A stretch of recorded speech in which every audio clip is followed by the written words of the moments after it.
Good morning, everyone. Welcome to the fall kickoff of the newly formatted AFO-BMG. As my first duty, I'm Gloria Keeley, for those of you who don't know me, Interim Assistant Vice President for Business and Finance here in Chicago. Since we have had some organizational changes in the last several months, Dr. Dutta and Janet Parker and I have had conversations, and while they have always been welcome to join, we've agreed that we're going to do co-sponsors. So I'm going to start today with Dr. Dutta, who is going to just say a few words to you. Thank you, Gloria. I want to welcome you all to this new format of the AFO Business Managers meeting. We are excited at this closer relationship between OBFS and UIC. And I particularly am absolutely delighted to welcome grants and contracts into OVCR. As a PI, I've always worked with them, and they've always been extremely helpful, and I've always been very impressed with their knowledge and helpfulness where they try to monitor this fine line that all of us have to go on to help PIs, but at the same time follow all the federal regulations. So again, it's a great pleasure to have them working and in OVCR, and I look forward to more help to our PIs as we go forward. And I'll turn it back to Gloria. Thanks, Dr. Dutta. Okay. A few announcements today. The first one to actually talk about the meeting format. My first observation was that there are fewer of you here, and then I got a grip and said, okay, well, we've got more chairs in the room now because we're going to be shifting in and out, so I can live with that. And then I remembered there's the gentleman sitting in the back, and I hope many of you are out there in TV viewing land. One of the things we talked about was how do we use our time most effectively, and I think that's been a personal mission of mine. I don't know about you, but it's a stressor for me when I do things that I think I could be being more productive. And so I'm hoping by changing this format a little bit, some of you can take advantage, if you can't make it physically to the meeting, to be able to look at it either live or it will be online available for viewing after the fact for some time, about a month.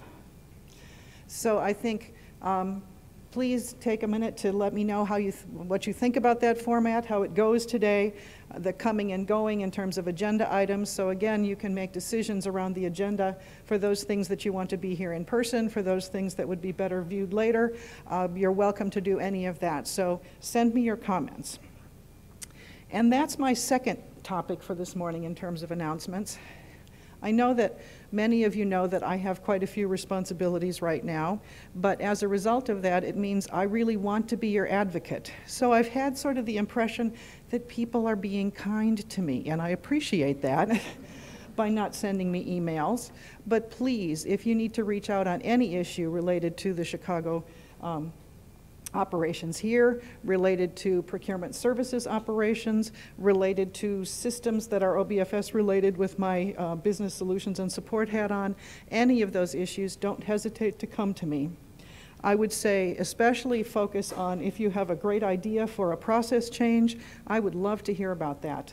If you have ideas for something that might work better. Similar, I'm not trying to compete with the Provost's blog. I think that's valuable and important too, and we interact with them all the time on that topic, but also don't hesitate to reach out to me.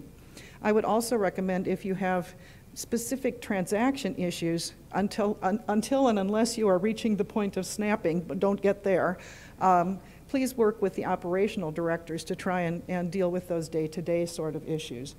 Bring me in as you need to. I trust your judgment on that. So don't hesitate, reach out to me. Another announcement for today, Miui Financials. You know, I love it when I get to make announcements like this. They've asked me to say the next version of Miui Financials is actually, are you ready for this? Ahead of schedule. So what does that mean?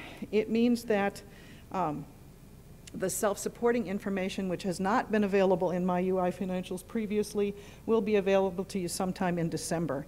And I think especially here at UIC, that's going to be a real addition of functionality to that application. So I very much look forward to that announcement coming up in December. So one not as pleasant one. One of the things we're doing right now, heavily in activity, is working with the auditors to finish the FY16 financial audit. And I just wanted to give you a heads up for future reference. One of the things they're focusing on this year is a policy, testing the policy stipulating that employees cannot approve their own time. The bad news is there are quite a few in Chicago. I'm sure some of you have already received emails, cards and letters, as they say, asking for what corrective action you've done. But please be aware of that going forward, that there's really pretty heavy scrutiny around that kind of activity. So if there's anything we can do in OBFS to help smooth the road for you in terms of separation of duties or whatever issues you face with that policy, again, reach out to me on that one. So those are my announcements for today. And I forgot to page down. There we go. I also should probably mention Janet Parker sent me an email yesterday evening. She had intended to be here, but she had sort of an emergency come up. So she sends her regards today, and she also sends Michael Moss to stand in her stead, and I think he will do a fine job of that. So Michael and staff, come on up and go ahead and give us updates from budget and resource planning.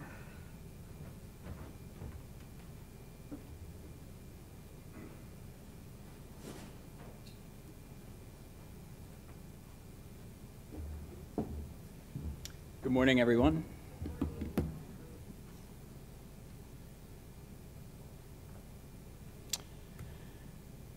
All right. We're going to have a presentation this morning, and we have quite a few slides to get through. So my first request is that you please hold questions until the end. I'm going to begin with discussing some organizational changes. I think most of this you already know, but the budget office that was previously under OBFS and budget and program analysis, which was previously under UIC, have now been consolidated into a single office. And the new name of that office is Budget and Financial Analysis, or BFA, as it will be referred to going forward. In terms of the specific organizational changes, I am over Budget and Financial Analysis office. I report to Janet. There's also been some restructuring within the office. We have Mary Ellen and Thomas, who continue as the associate directors in the office, but we have a new addition, which is Mark McClellan. He's been promoted into an associate director position. He's going to be taking over many of the things that the budget operation office previously did, and that includes budget transfers, financial statements, budget development, budget summary for operations. So please join me welcoming Mark to his new role, and please feel free to contact him going forward.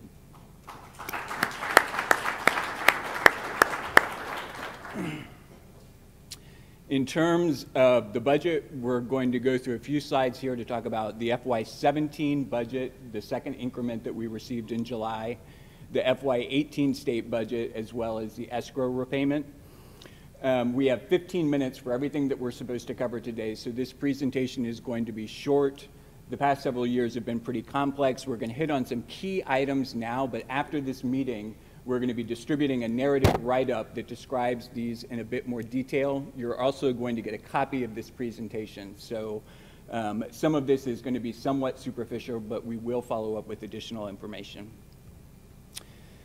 So as I think most of you know, FY16 we're not going to discuss, but in 17 we received an original state appropriation, which was about $109 million. That does not include the hospital funding. That's the funding appropriated and used by the academic units. And in July, we received a second increment, which was about $209 million. So there's a pretty big delta there.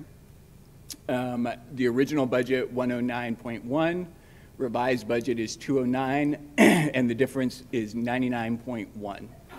So this breaks out how that funding was used. The first part that we took off the top was to pay off the shortfall that we had in 17. This is a little complicated based on the timing of the second appropriation. Although the second appropriation was for FY17, the appropriation was actually made, I believe, on July 6th. It was made in FY18, and therefore we had to close out, to some degree, FY17 and record that second appropriation in FY18. So back to this slide, the first part, that $63 million, is getting the 109 back up where we need it to be. The money that was remaining, the shortfall, or the money that was remaining, the $36.5 million, was used to pay off the shortfall from FY16. So that obviously didn't pay the full shortfall, but it was contributing towards restoring the 47 up to where we need it to be. There was a small new earmark for LARAs, and that brings us to the total of 99.9. So this is how the funding from FY17, that incremental second appropriation, was used. The next thing that we're going to talk about is the FY18 funding. As all of you, I'm sure, know, there was a 3.25% budget reduction for FY18. From that 3.25% budget reduction, we yielded about $14 million of permanent dollars. $11 million is being used to finish paying off the FY16 shortfall. So I think many of you are probably familiar with the $125 million shortfall that we recorded at the end of FY16. This is being used to repay that shortfall. The additional $3 million is being used for strategic priorities and is potentially being reserved for future cuts. How those funds will be disposed of is currently under discussion. So the $36 million from here plus the $11 million from here, I just want to call your attention to those two items because we're going to talk about that on the next slide. Those two buckets together were used for the repayment of 2018 escrow, which the grand total of the repayment is going to be $48 million, actually a little over 48.5. The remaining years, FY19 to 25, the $11 million that we saved in FY18 is going to be used to fund the escrow repayment and the shortfall repayment for those years. In FY18, each unit is receiving state funding or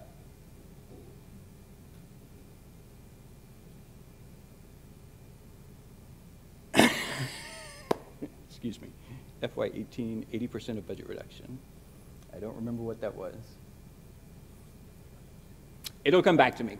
The next item was the NRTP was eliminated, which has been previously discussed, and Thomas is here if you have questions about that. This slide is very small. As I already said, you're going to get a copy of it and you will be able to see it. This shows in the first column the escrowed amount. In FY18, it shows the amount that will be repaid this year, and then 19 to 25, the repayments. At the very bottom, I don't think that you can read these numbers, but the FY18 repayment amount is $48.7 million, with $11 million being repaid each year. And I just talked about how the 48 and the $11 million are being funded. Some other notable budget items. SERS Tier 3, you may have heard about this. We have a very rough estimate that that might cost around $300,000 during the first year. There has also been discussion related to the cost shift for salaries that are over the governor's salary.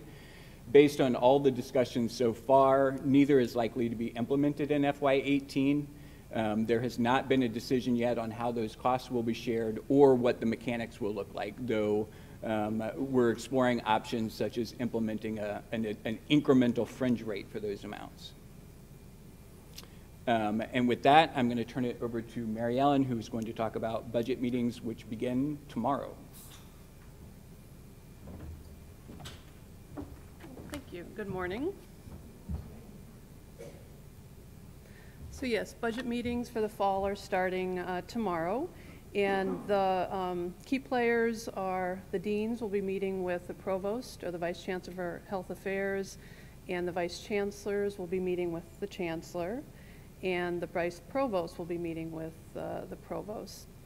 So the purpose of the meeting, as you can see, to talk about budget utilization, what the impacts of the reductions have been, and if the units have any unmet needs. We are starting them tomorrow. They are still being scheduled, and they look to go through December and January.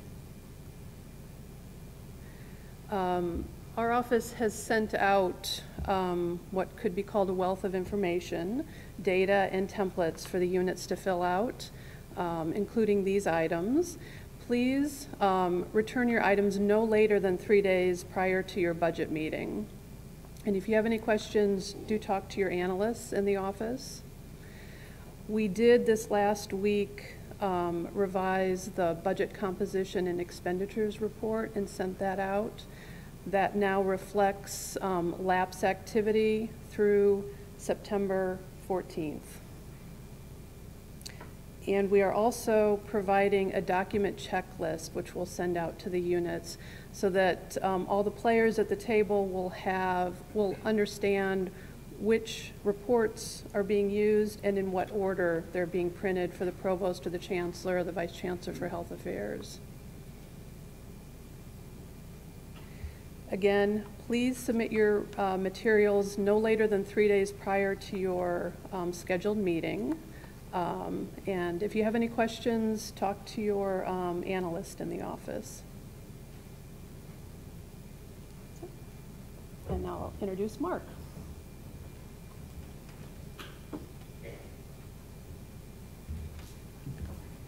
Thank you, Mary Ellen. I'm going to talk a little bit about the budget operations. First of all, for FY17 deficit reduction plans, they're required for any deficits greater than $10,000. For state funds, we're evaluating those at the college level, so not at the individual CFOB or department level, but the total for the whole college.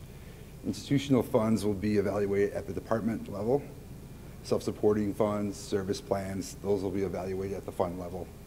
And the deficit reduction plans will be distributed in the coming weeks. FY18 budget development. I know everyone's wondering when we're going to close it and all the budgets will post, so we're finalizing state and institutional fund budgets now. We anticipate those being loaded for September business so they can appear on the period 3 EDI reports and on the first quarter reports sent out by our office.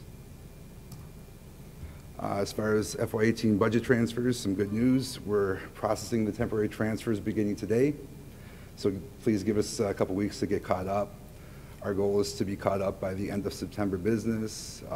Please do not resubmit duplicate requests because we don't want duplicate postings. And again, these will be visible on the period 3 EDI reports and on our first quarter reports that we send out. Permanent transfers will be processed after the budgets are loaded. If you have any questions, please feel free to email me, and my email is included in this presentation. The OBFS Budget Office Chicago email address that everyone's used to sending their budget transfers to, that's going to be retired. We're going to be doing away with that, and we're going to implement a new at uic.edu address for budget transfers.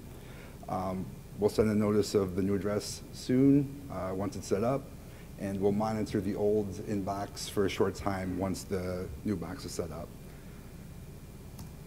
Are there any questions? Thank you. Yes. David. The 3.25% reduction. Yes. Is that imposed by the state or is that proposed? That was a budget planning scenario that was implemented by this university in order to cover the prior year's shortfall. And primarily what the funding is being used for is to pay the loss that we recorded from FY16. It is a withholding, sort of, yes. Any other questions? All right, we will be sending out a copy of the presentation as well as the narrative that I described earlier. These will expand on several other things we discussed today, and thank you very much.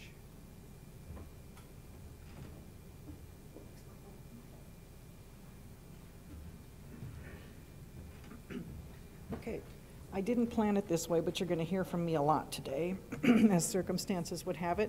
I am pleased, however, to be able to talk to you about the next agenda item, which is the OBFS certification program. I will share an anecdote with you that 24 odd years ago when I came to the university, I reported to Kathy Kroll, and some of you may remember her. She was in Chicago for some time. But Kathy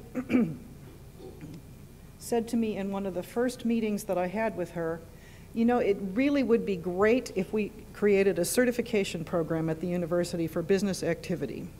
And it has come up and down over the years and always been discussed as a great idea, but gee, wouldn't it be nice if we had the resources to do such a thing?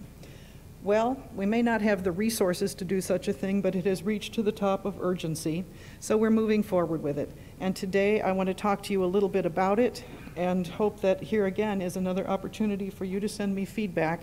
We probably don't have time in the meeting today to have a conversation, but please, I would value your impressions, and there will be focus groups coming up to discuss certification moving forward. If you haven't received an invitation for those for those focus groups, please feel free to reach out to me as well. Now let's see if I can do the technology. Okay. So we'll talk today about why are we offering a certification program, why would you want to get certified or have someone become certified, and when certification tracks are going to start to be offered. So the certification program has been, as I said, under conversation for many years and is still very much taking shape. The objective here is to be able to work together to help you feel competent and confident in the jobs that your folks are doing, and also to help OBFS understand better how we are going to work with one another.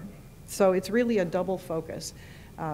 Maybe a step into a concept of shared services. So OBFS in the past has been considered a centralized service. Oh, we need some electricity. And the concept of shared services begins when we have conversations with one another around how are the tasks you're doing to get information to us, how are the tasks we're doing to get information to you, interact with one another and relate to one another, and what are those performance expectations. So the certification programs are going to give us an ability to have that first step to have those conversations with one another. So again, clearly it's to provide participants with the knowledge and the skills to perform very specific business transactions. So who's the audience? Anybody that you think is appropriate in terms of the offerings that are going to come up. So we are going to rely very heavily on colleges and departments to be the ones to make choices about who goes through what program.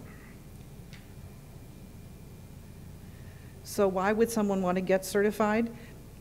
There's always a lot of conversation about should certification be required, should certification be put on job descriptions. We are not at that point at this time. We're certainly going to open conversations around that with you. We're going to open conversations with our HR colleagues, because there are lots of things to know about that before any decisions are made. So at this point, the objective is, as we said, to produce highly qualified financial users. So we're looking to measure that by accuracy of transactions and by time savings. Those are kind of our two objectives that we believe are going to be measurable throughout this process, and as we measure them, we'll find ways to improve, and then maybe be able to have those conversations with you about should this be something that's required for a job description. Again, we also want to encourage compliance and to reduce audit findings. Those are both laudable goals. So how are we developing the certification program? There are teams in several units now, and I'll talk to you about more specifics about that in a few slides, but we are working to build an infrastructure. So what do we mean by that? Some of the things we need to consider is, well, how do we track who gets certified? How do we track who is recommended to enter a certification program? How do we offer the kind of test is a strong word, evaluation tools that allow somebody to understand they have achieved a certain degree of knowledge in a given topic. Those are things that we're working on right now to get the infrastructure behind the scenes. Once that's done, it'll be in place for the entire certification program, and there'll be a standardized, now we are in big, oh, they're fixing it.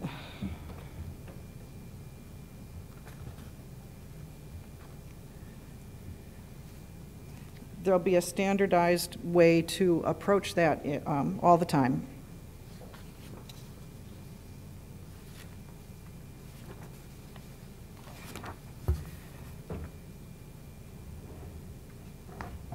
Oh, something that easy. When in doubt, plug in the plug.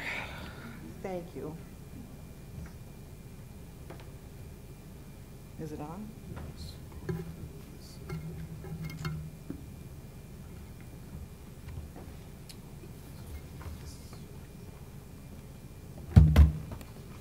Sorry, momentary interruption.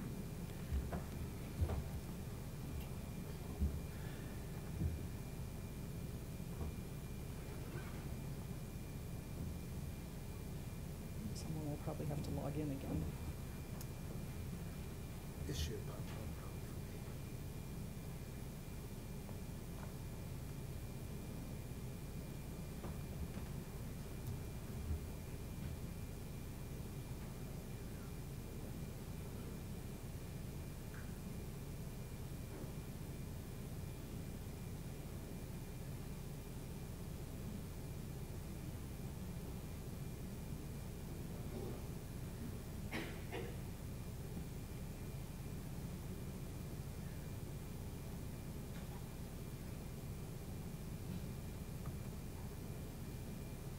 Okay, back in business. Thank you so much.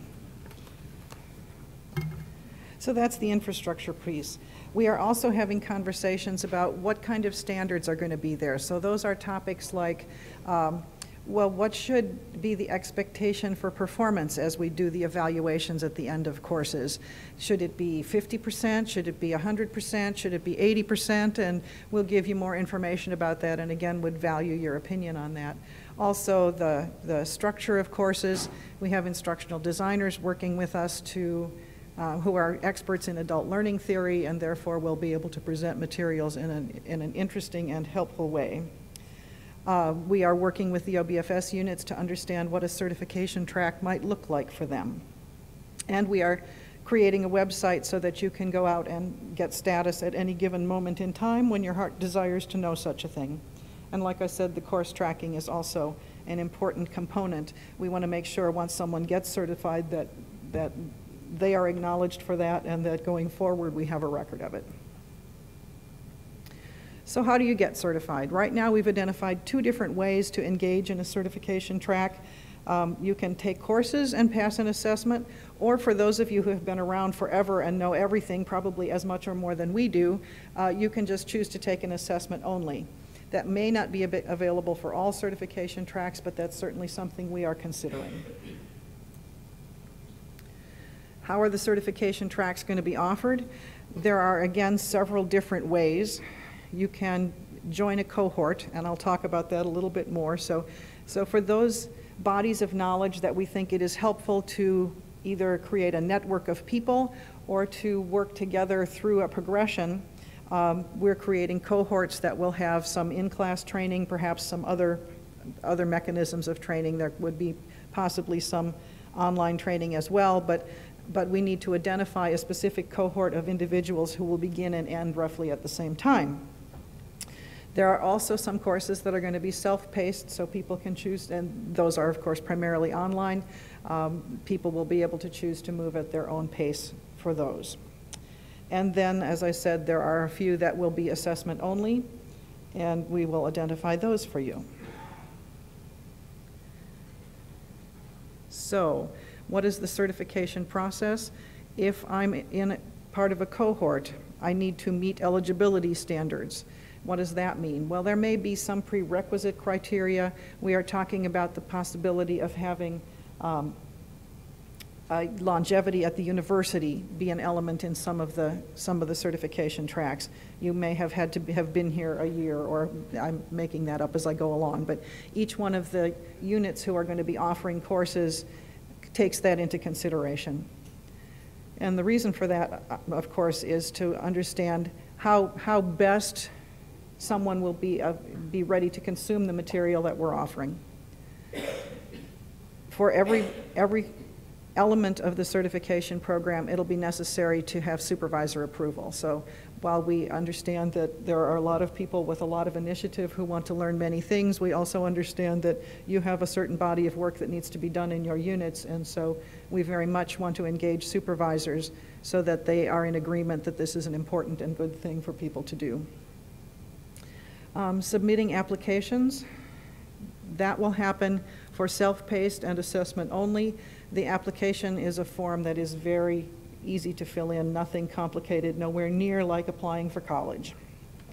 And nominated by supervisor is the way we really want to go with creating a cohort. Since those courses will be more intense and likely require more out-of-office time, we felt that it was appropriate, again, to engage the supervisor much more strongly in that process. For cohorts, there will also be a selection committee, and then, of course, one takes the courses and completes the certification track and passes the assessment, and then you're awarded a certification. So that's what our process looks like as we move into this first very pilot type phase. So what are we currently working on? Right now, University Payroll and Benefits is creating and inviting an onboarding foreign nationals course, and this format will be via cohort and assessment. You should probably have received some information about that, an email from Jim DeVito just very recently asking people to nominate some of their folks. So again, this cohort is really around how do we begin the process of getting a foreign national into the systems so that all the other work that needs to be done in the future gets done smoothly. So if your units work with foreign nationals, look for that invitation. We are, as I said, taking nominations right now, so please consider whether that would be useful for any of your staff. Oops, sorry.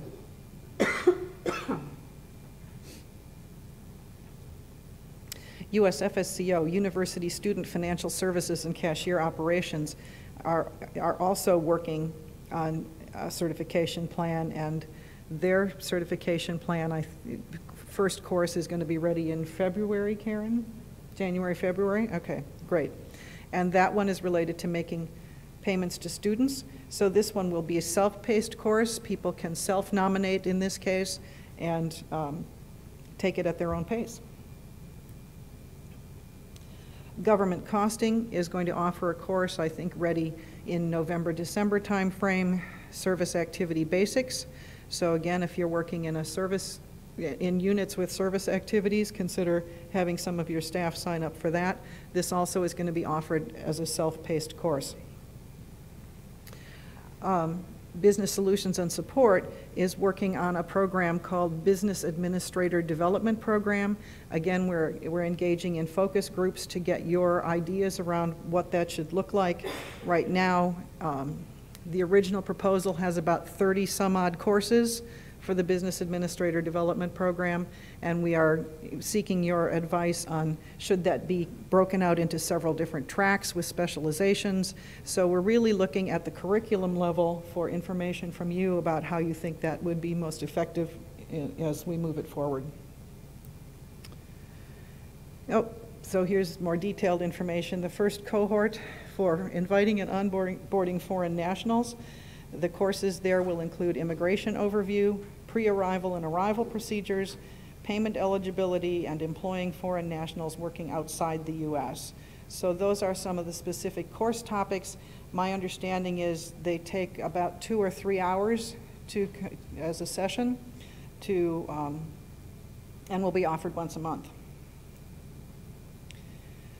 Here's government costing, self-paced, business administrator certification. So here we go with the larger program, I guess I'm going to say. Who is it for? People who are at doing business management functions in the unit. So this is not going to be transactional in focus. This is going to be policy process, understanding the background behind why things are done, understanding the structure of the university and how to get work done in that process, kind of higher level management conversations. And for that reason, we're offering this one as a cohort. So the program goal is to provide broad, high-level knowledge and understanding of process, policies, procedures, and resources needed to fulfill fiscal administrative responsibilities. We're expecting to have the pilot here ready to begin next September, a year from now. All right, any questions about that at this point? Go ahead.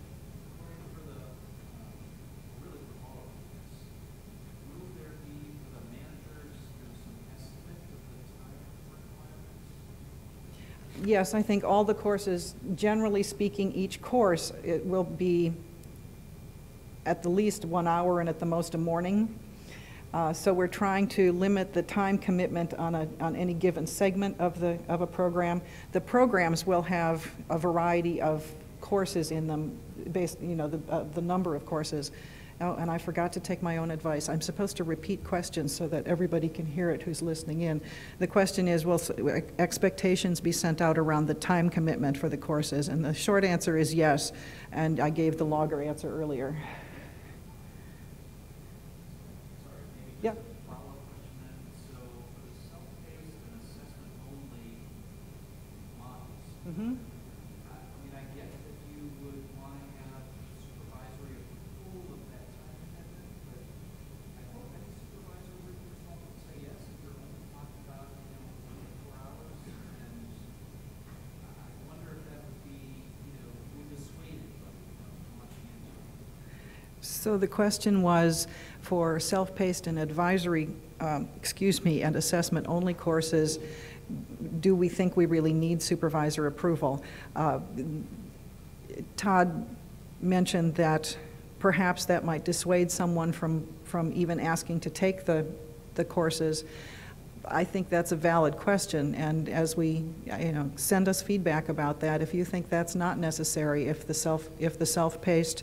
Now, okay, so in terms of self-paced, there may be a number of courses required in order to get a certification. So self-paced may still mean you have to take 5 or 7 or 9 or I don't know how many courses, usually not more than that, I think, in terms of the context of the transaction-based certifications.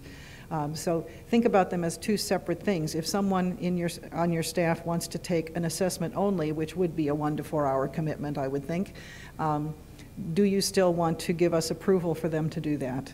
And in terms of approval, the hope is that we are creating, not the hope, the expectation is that we are creating a form that will have some routing capability so that that becomes a little bit easier. But again, as you work your way through the process the first time, please do send us comments and suggestions. Yes?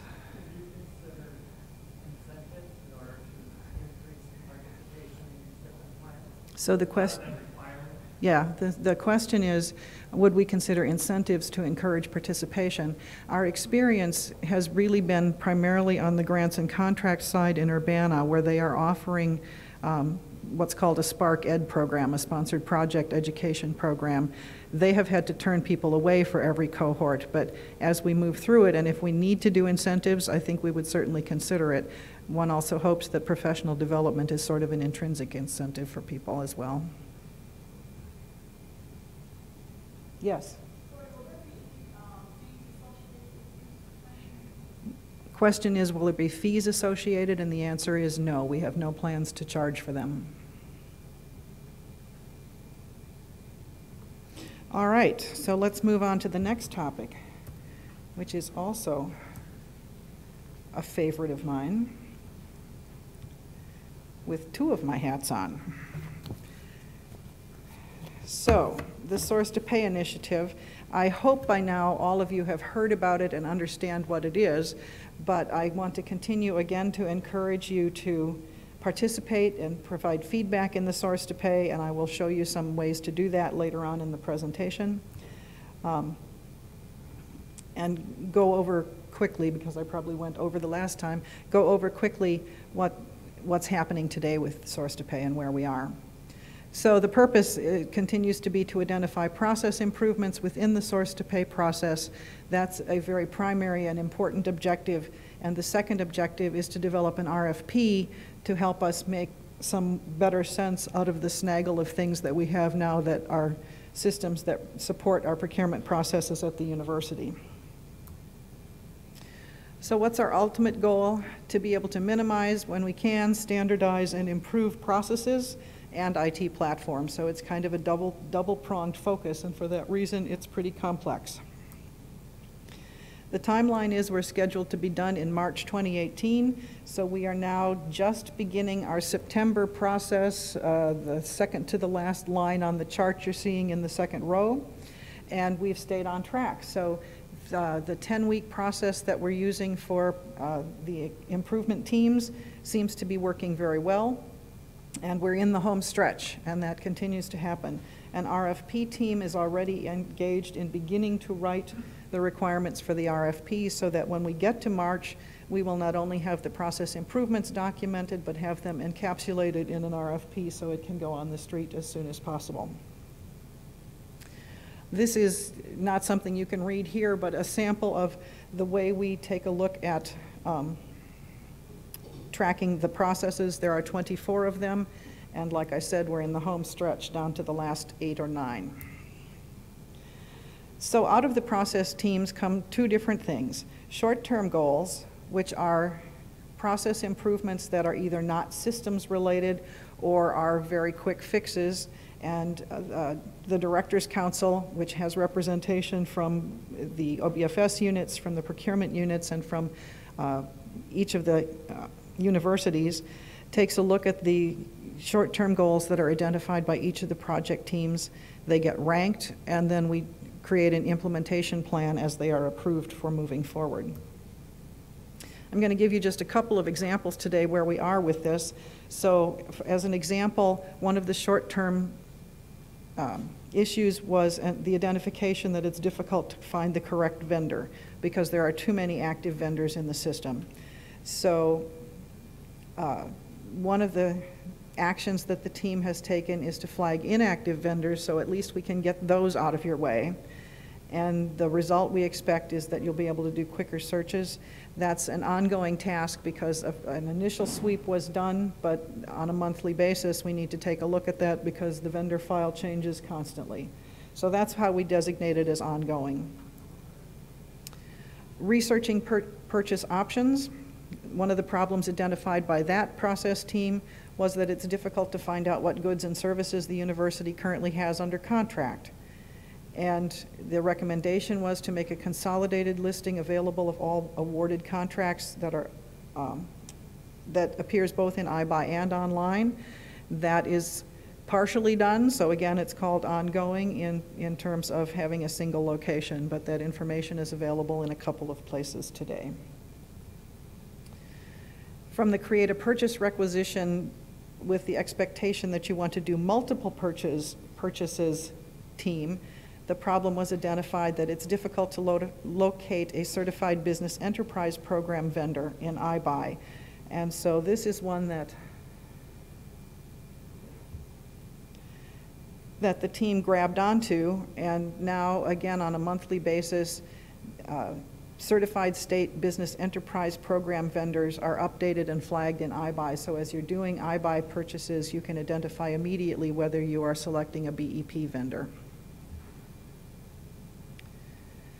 For a one-time purchase, the problem was identified that information to create a purchase requisition is not centrally located. So a thing we're working on is to make modifications to the website so that information is more easily accessible to you. I'm going to skip through some of these. You can look at them on your own, but you get a sense of the flavor of the kind of things that are being addressed today. And I can't say that all of the 50 or 60 things that have been identified are ongoing exactly at the moment, but you can take a look at that on the website, and here is another opportunity for you to take a look at those short-term objectives and provide us feedback. Boy, this one would really be helpful to me. It would have a huge impact, will give us some sense of how we prioritize those short-term objectives at the same time as we're looking for a longer-term solution. And as we deal with the longer-term solution, as I said, the initial step for that is to get an RFP on the street. Each of those teams, in addition to finding the short-term goals, identifies gaps that exist currently, process improvement opportunities, and again, they get identified in documents which are all available on the Source to Pay website. There are many of them, and they're usually about between 30 and 40 pages long, so you know, if you're having insomnia, there's a lot of good reading opportunity out there for you. And I tease because actually I enjoy reading through them, and that's with my process hat on. But the teams are finding some really fabulous things, and I think we continue to welcome your ideas around that as well, because it's important as we move forward with this to gain as much consensus as we can over the things that are important to us as a large body of people engaged in procurement processes. And we're incorporating those into RFP requirements. So as I said, the team is working to draft that RFP right now, and again, as we make progress, that information will be available to you on the website for review and comment. So, customer engagement. Source to Pay impacts all three universities, so we certainly want to engage with you on getting it right. And purchasing subject matter experts participate from each of the universities on each process improvement initiative. There are customer opportunities to be a subject matter expert. This is the one where you're going to engage and have the most impact, but also will require the most time from you. What does the most time mean? It means that you will be expected to attend probably 2 nearly all-day meetings where the team goes through the current process and the future proposed process and engage in updating the documentation and making comments as you go. So over a 10-week period, that's probably, a 10 to 15 hour commitment. But it's also your opportunity to have the biggest impact. And we also have on-campus customer focus groups. So for each of those 10-week cycles, the first 5 weeks being current process, the second 5 weeks being what would we like to see in the future, there are focus groups where you make about a 2 or 2.5 hour commitment and come and provide input, but don't have the same level of commitment required to be on one of the working teams. So how have we done so far? Through the current processes, and I think there are 17 of them done now, at UIC we've had 22 subject matter experts volunteer, and I thank you for that. That's a big commitment and I very much appreciate it. We've had 37 people participate in customer focus groups, and this is a number I would really like to see get higher. As I said, it's really only a couple of hour commitment. If parking is an issue, we give out parking stickers. I think those meetings usually happen at Marshfield, right, Deborah? So, we will try and make it as cost neutral to you as possible, but we are asking for your time. So very much take a look at what are the groups, what are the processes that are going to be examined in any 10-week time frame. And if you feel like you can provide good input to us, please, please, please volunteer. Okay, questions on that? Great, thank you. And then we move on to Karen McCormick.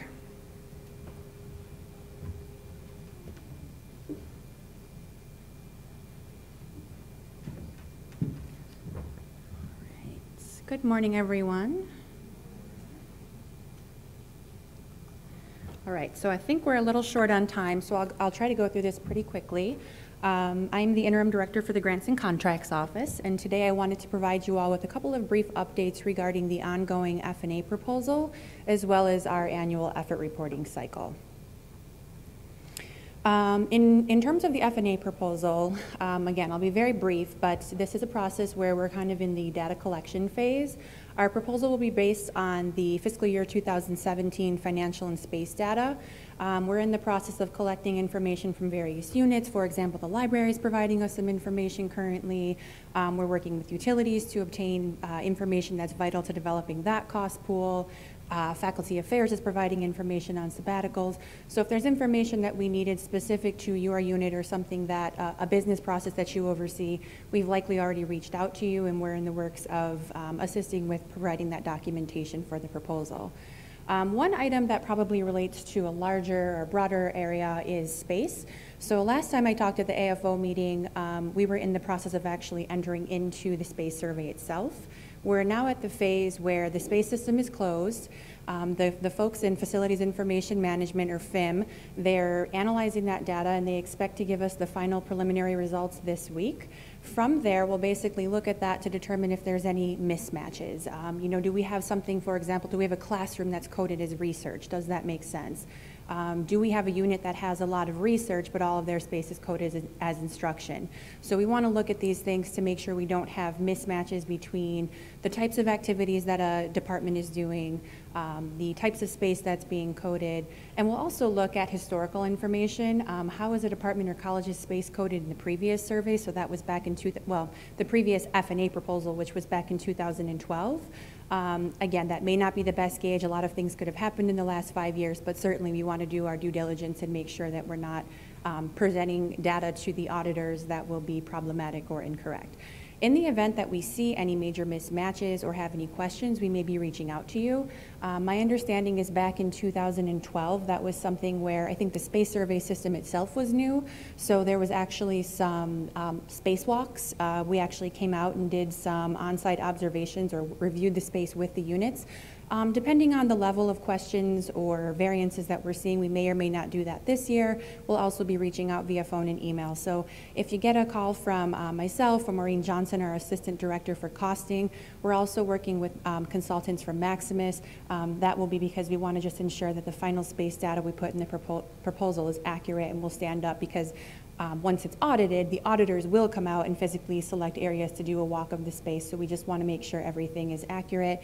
If your units had questions or have open questions, please encourage them to talk to either myself or Maureen Johnson. And last but not least, I wanted to mention a couple of focus areas. We have been kind of given advance notice by our federal cognizant agency, the Office of Naval Research, or ONR, that one of the areas that they're going to have the auditors focus on in this proposal is our utilities cost pool. Probably, again, not going to be as day-to-day, something that you all will need to work on, but just an area to note that that's something that we'll be making sure that anything that we do include in that cost pool is well supported. We have adequate documentation. At the risk of getting a little too technical, this is the first year that UIC is eligible to apply for what's called the utility cost adjustment, so that will also be something that we'll be exploring under the new uniform guidance, or I shouldn't call it new, but newer. And then the other area that I wanted to mention that was noted by both the auditors themselves and also by our consultants who work with schools across the nation, the Hhs Salary Cap is something that's being heavily scrutinized. So I want to talk about that a bit, and I have some additional slides in here under effort reporting, just some key reminders related to that, but just know that that's something that we're kind of being tipped off as something that we want to make sure that our documentation, our charging practices, our effort reports are all correct.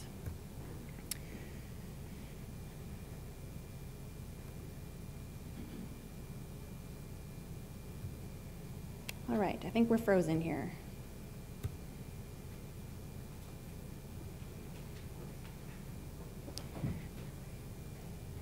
So if I can get some technical assistance, but I'll keep talking because we're short on time. As far as the effort reporting system, the AY 2017 cycle, we are in that phase right now. The system is actually open currently. We are in the data preview period, so this is a period where we ask our business managers to go out if you're going to change a business manager because it belongs to another org. Thank you. If you're going to go out, if the certifier has left the institution, you need to change that. If you have cost share commitments to preload, we ask that you're in the system or the business managers are in the system making these changes currently. This process, this data preview phase will actually close tomorrow, September 21st. So we're just at the tail end of that. In between, before we go live with the actual certification period, we'll have a brief period where we close for a few weeks. A lot of administrative changes should be taking place during this time period. In the event that your units need to process labor redistributions for AY 17 salaries, we're asking that those be completed by Friday, October 6th at 5 p.m. That way they'll get picked up in the final data that will be loaded into the official effort certification for AY 17. And last but not least, we're slated to go live for effort reporting this year on Wednesday, October 18th. I'll put a little caveat that could be subject to change in the event of any system limitations, but we'll be sure to communicate that if that's the case. Some key reminders related to effort reporting. I wanted to touch on just a few in terms of effort commitments. Effort commitments are not necessarily, they're not arbitrary. If you have key personnel that have effort commitments listed in your proposals, there is an expectation that those are being met. So that's going to be tracked by your sponsors, it's going to be tracked by our auditors. If we say we're going to do a PI or other key personnel are going to commit 20%, there's an expectation that we'll see that certified on the annual effort report. In the event that you have major changes in effort commitments, typically a major change, our big sponsors such as NIH, NSF will define that as a change more than 25%. So I said in the example of if you had a 20% commitment, if you're dropping below 15% effort, we would expect that there would be sponsor prior written approval on file in those department files. In addition, I want to just stress that salary is not necessarily the same as effort. So I actually have an example up here on the slide. Just because the salary is being charged to the sponsored award, it doesn't necessarily correspond to the effort. In this particular example, this individual is over the salary cap, so their salary that's charged to the grant is roughly 8%. They had to certify that there's this cost shared or salary that's over the cap for the other 8% for a total effort commitment of 16%.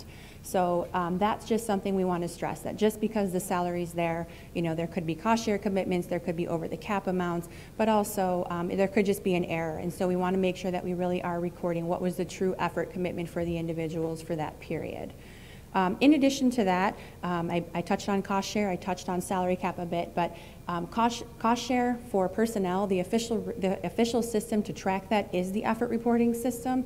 If your unit included cost share in a proposal and it was related to personnel, please make sure that those commitments are being certified and recorded in the effort reporting system. As you can see from this slide, it's kind of dark, but it's these third and fourth lines down. There's committed cost sharing, or in the event that there was later voluntary cost sharing, that is something that should be recorded in here. And salary cap, again, that's the same thing. If an individual is over the salary cap, they should not be 100% grant funded for that portion of their salary, and we do need to make sure we're recognizing that in the effort reporting system. I wanted to say just a little bit more on the salary cap, again, specifically as it relates to NIH or the Hhs salary cap.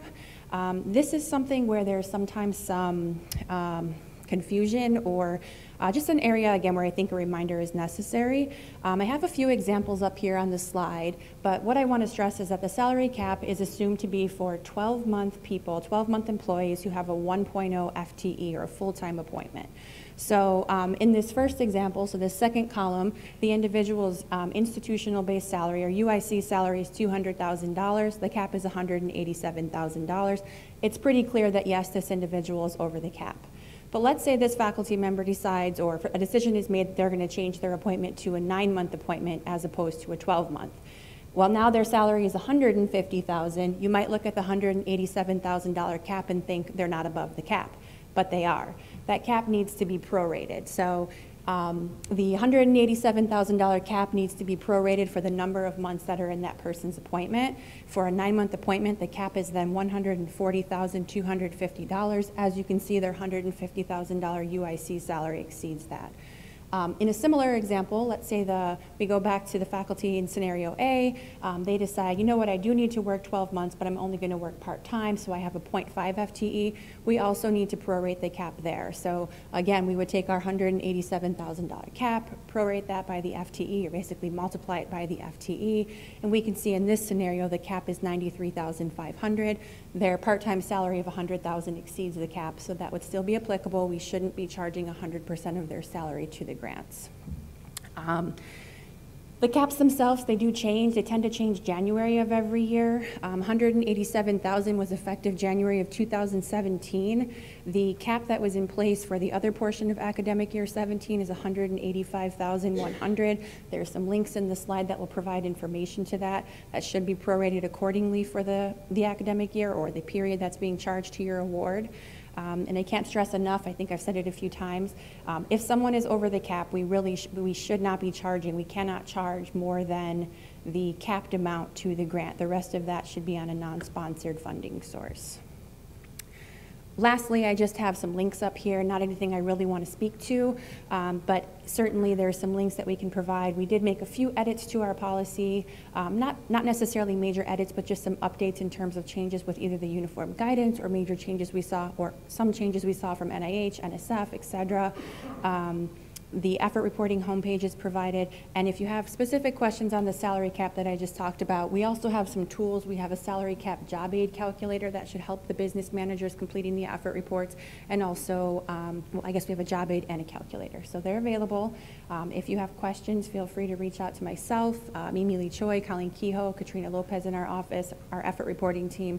We're happy to help. And any questions? We'll be here. I know it's kind of a more detailed topic, so if you have any questions, feel free to stop over. We're sitting up front and happy to answer any questions on this topic. Thank you.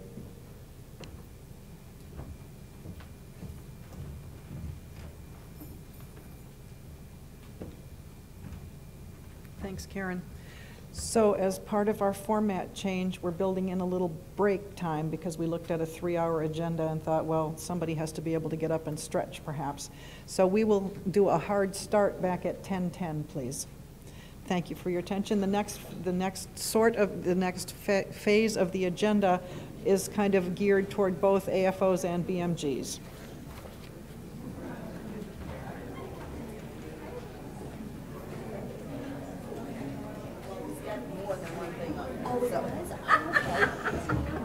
We'll just save it on there then, and you can just hit it, so we won't put it in here.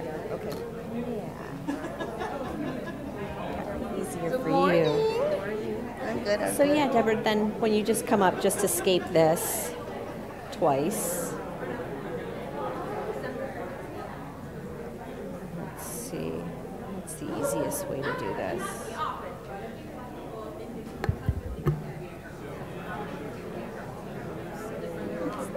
Yeah, it's the SBA. It's the last. Okay. Oh, what's this one?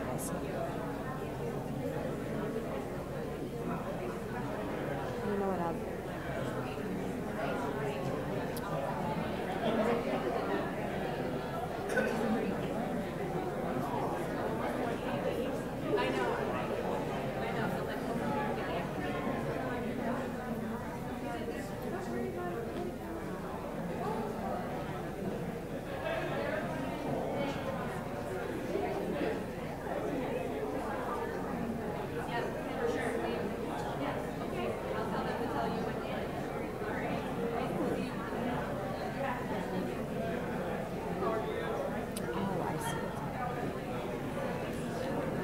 Someone took ours out. Michael's is in there.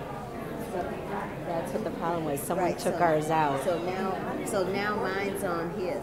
Yes, now yours is on his, so okay.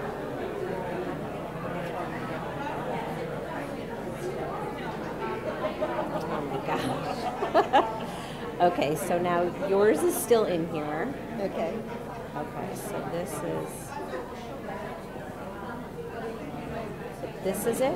Yeah, that's it. Yeah, so that's Michael's. Tell him he's free to remove mine. Yeah, and we can take it off before. She'll take it off before she gives it back I to think her. he's left anyway already. So let's see.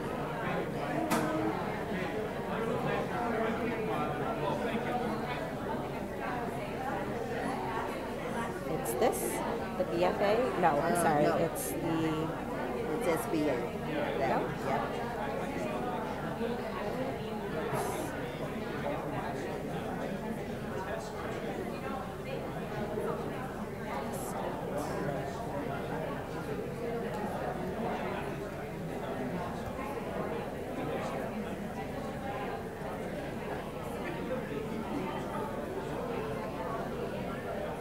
okay. Very good. Okay, great. Okay. And then we'll- can we remove this one? Yeah, we can remove this one, and should we take yours off of Michael's? Sure. Oh, but I She just was put gonna remove- Deborah's. She's going to remove mine from here. She just put his. Yeah. She didn't realize it wasn't yours. Yes, exactly. I know. Just delete.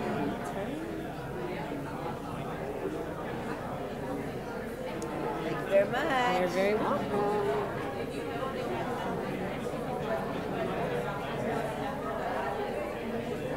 Right. This is Michael's. Thank you.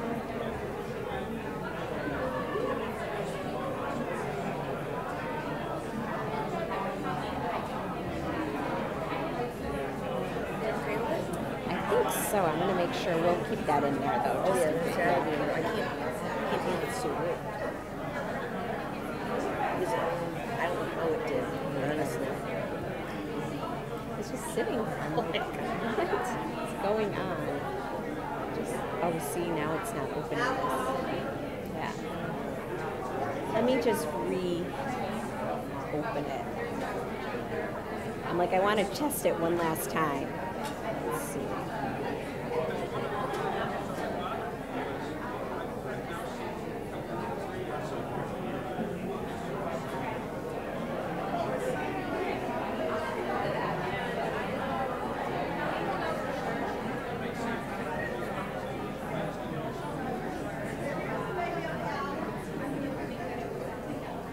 Got it. Okay.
Okay, so I promised a hard start at 10:10. Let's get back at it. There's lots more to come.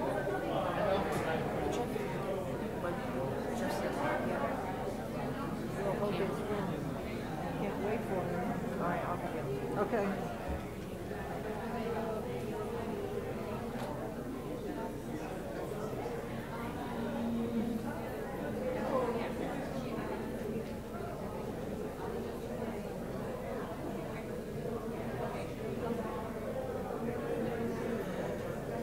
There's some concern that we don't have a cameraman, but I think we're going to start anyway.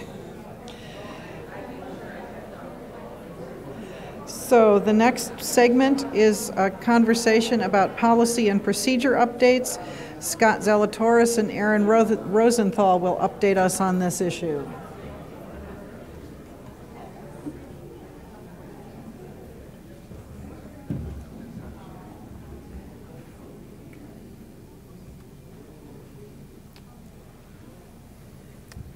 Good morning, everyone. My name is Scott Zalatoris. I'm the Policy Specialist with the Office of Business and Financial Services. I have a very short presentation, and then I'll be joined by my colleague Aaron Rosenthal to continue the policy discussion. I'm going to run through general updates to the policy manual, highlight 3 recent policy changes, and then have an opportunity if you have any questions. Updates to the policy manual. Since this group in the BMG last met in April, we've made 30 changes to the policy manual. Not all of these changes were considered major changes. They weren't always communicated because they were low-impact changes. We may have updated documents or made some clarifying language changes. So I'd like to please encourage everybody to look at this URL. You can take it down from this presentation. It's on the home page of the policy menu in the left side navigational menu. It's a policy updates page listed by fiscal year and then month. It provides a link to the policy and then changes that were made. I'm the person who updates the manual. I'm also the person who updates this page. So this is updated in real time when we make changes. It's an easy URL to get to. Please give it to any faculty who are interested in policy updates. It'll be very helpful. I also like to encourage everybody, if you haven't already, please sign up for the OBFS news service. That's the official mechanism by which I communicate policy updates. So the news service and this URL, 2 big takeaways. In terms of recent policy changes, one of the 3 I'd like to highlight is Section 7.4 cash updates. The policy has not changed much, but we've refreshed the content, and what's meaningful to take away from this change, there are 3 criteria by which you can make a cash payment, a cash purchase, less than $500. So cash purchases can be made when a university contract is not available, when a P card is not available or cannot be used, and if your unit head approves it. The idea behind this was the amount of effort and time it takes to process a TEA expense report for cash payments is one of the things that slows up everything in the reimbursement world. There's also a greater chance with cash purchases, mistakes can be made about tax-exempt status, non-allowable items can be purchased. So we're just trying to recommend to everybody to please look at the strategic contracts. We have a lot of them. If you say you can find something cheaper somewhere else, contact me, contact Dan China, Interim Director of Strategic Procurement. We'll look at the contracts and see if we can negotiate a change. We really want to encourage you all to use those options. Procurement conflicts of interest. This one's not going to really impact many of you. It's more purchasing process related. So the RNUA forms that every academic professional and faculty member fills out are now being reviewed by purchasing, and we're looking at potential conflicts of interest in the purchasing process. So if there is a conflict identified by purchasing, it'll be flagged, there'll be a hold put on it just so they can review. Doesn't mean it will be rejected, it just means that we're now reviewing purchases for potential conflicts of interest more closely than we were before. This was an audit finding and a recommendation by the board that we get this rolled out. So this is now part of the purchasing process. And the last one is in Section 8, business meal tips reimbursement or paid for with a T-card. You are allowed to give a tip of up to 20% on the total cost of the meal. Total cost is including everything. It includes sales tax if you paid it, which you should probably not be paying it. So that's one fairly straightforward.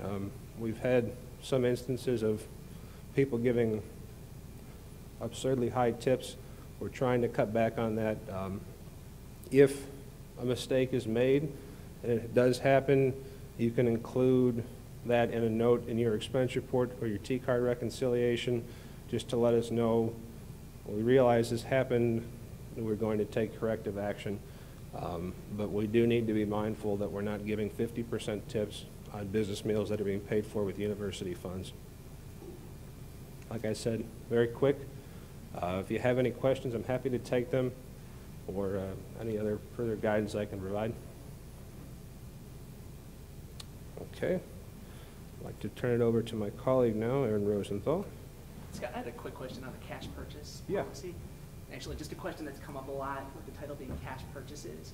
What exactly is that encompassing? For example, if a department PI goes out and uses their personal credit card, I know the Sure. answer, I'm sorry, but that No, too would fall under and cash that's, purchases as well. Just wanted to that's make sure that was highlighted. absolutely. So the question is, what constitutes a cash purchase? Cash purchase is a purchase made with cash or made with a personal, basically any cash or cash equivalent that you're filing for reimbursement. That is not apparently clear in the policy. I'm going to update that. It is intended, it has always been intended to cover anything that you're seeking reimbursement for. That's a cash purchase. You pay with your petty cash fund, you pay with a credit card and seek reimbursement. That's all a cash purchase. And I will make that change in the policy because it has been pointed out several times, and we'll update that for clarity. Thank you. Good morning, everyone. I am Aaron Rosenthal, Assistant Director of Contracts and Systems from UIC Purchasing. Scott just spoke about a number of recent OBFS policy and procedure updates. I'm here today to highlight specifically 2 policy updates in particular that have had a significant impact to customers on the purchasing side of things. First, I'm going to be talking about the updated risk management insurance matrix. This is what establishes the requirements on insurance for vendors.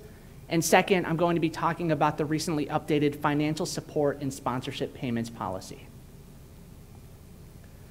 First, the updated risk management insurance matrix. And for anyone who attended the symposium, I asked the same question, but we're really trying to get a feel for how our communications and information are reaching you all.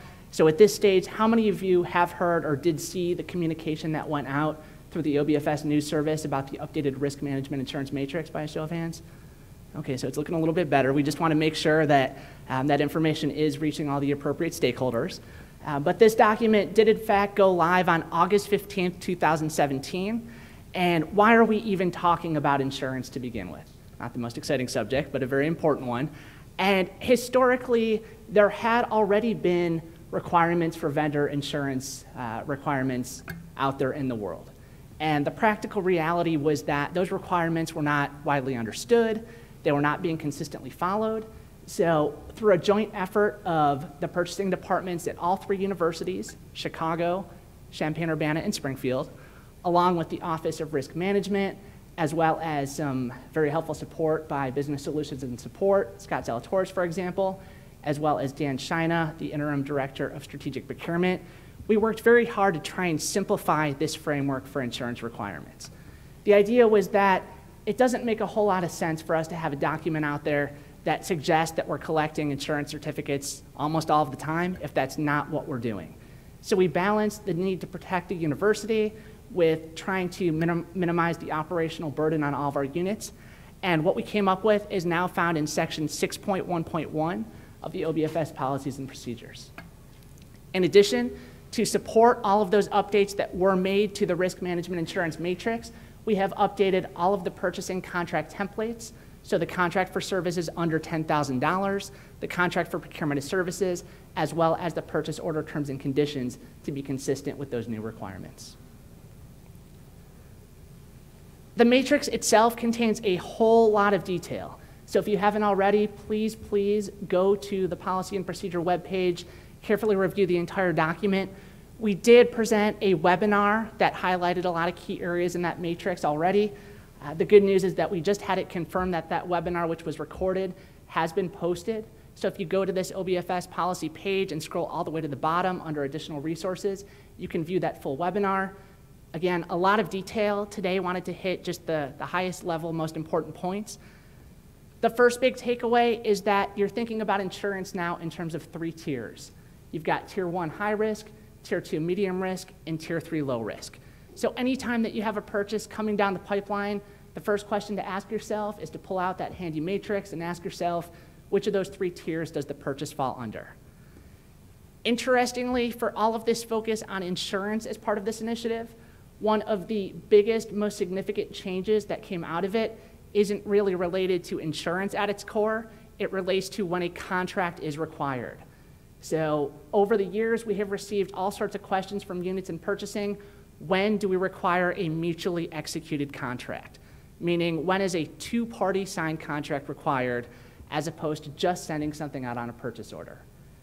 This updated matrix is really the first time that we have gone on record now in policy and established categories for when, on the purchasing side of things, a 2-party signed contract is required.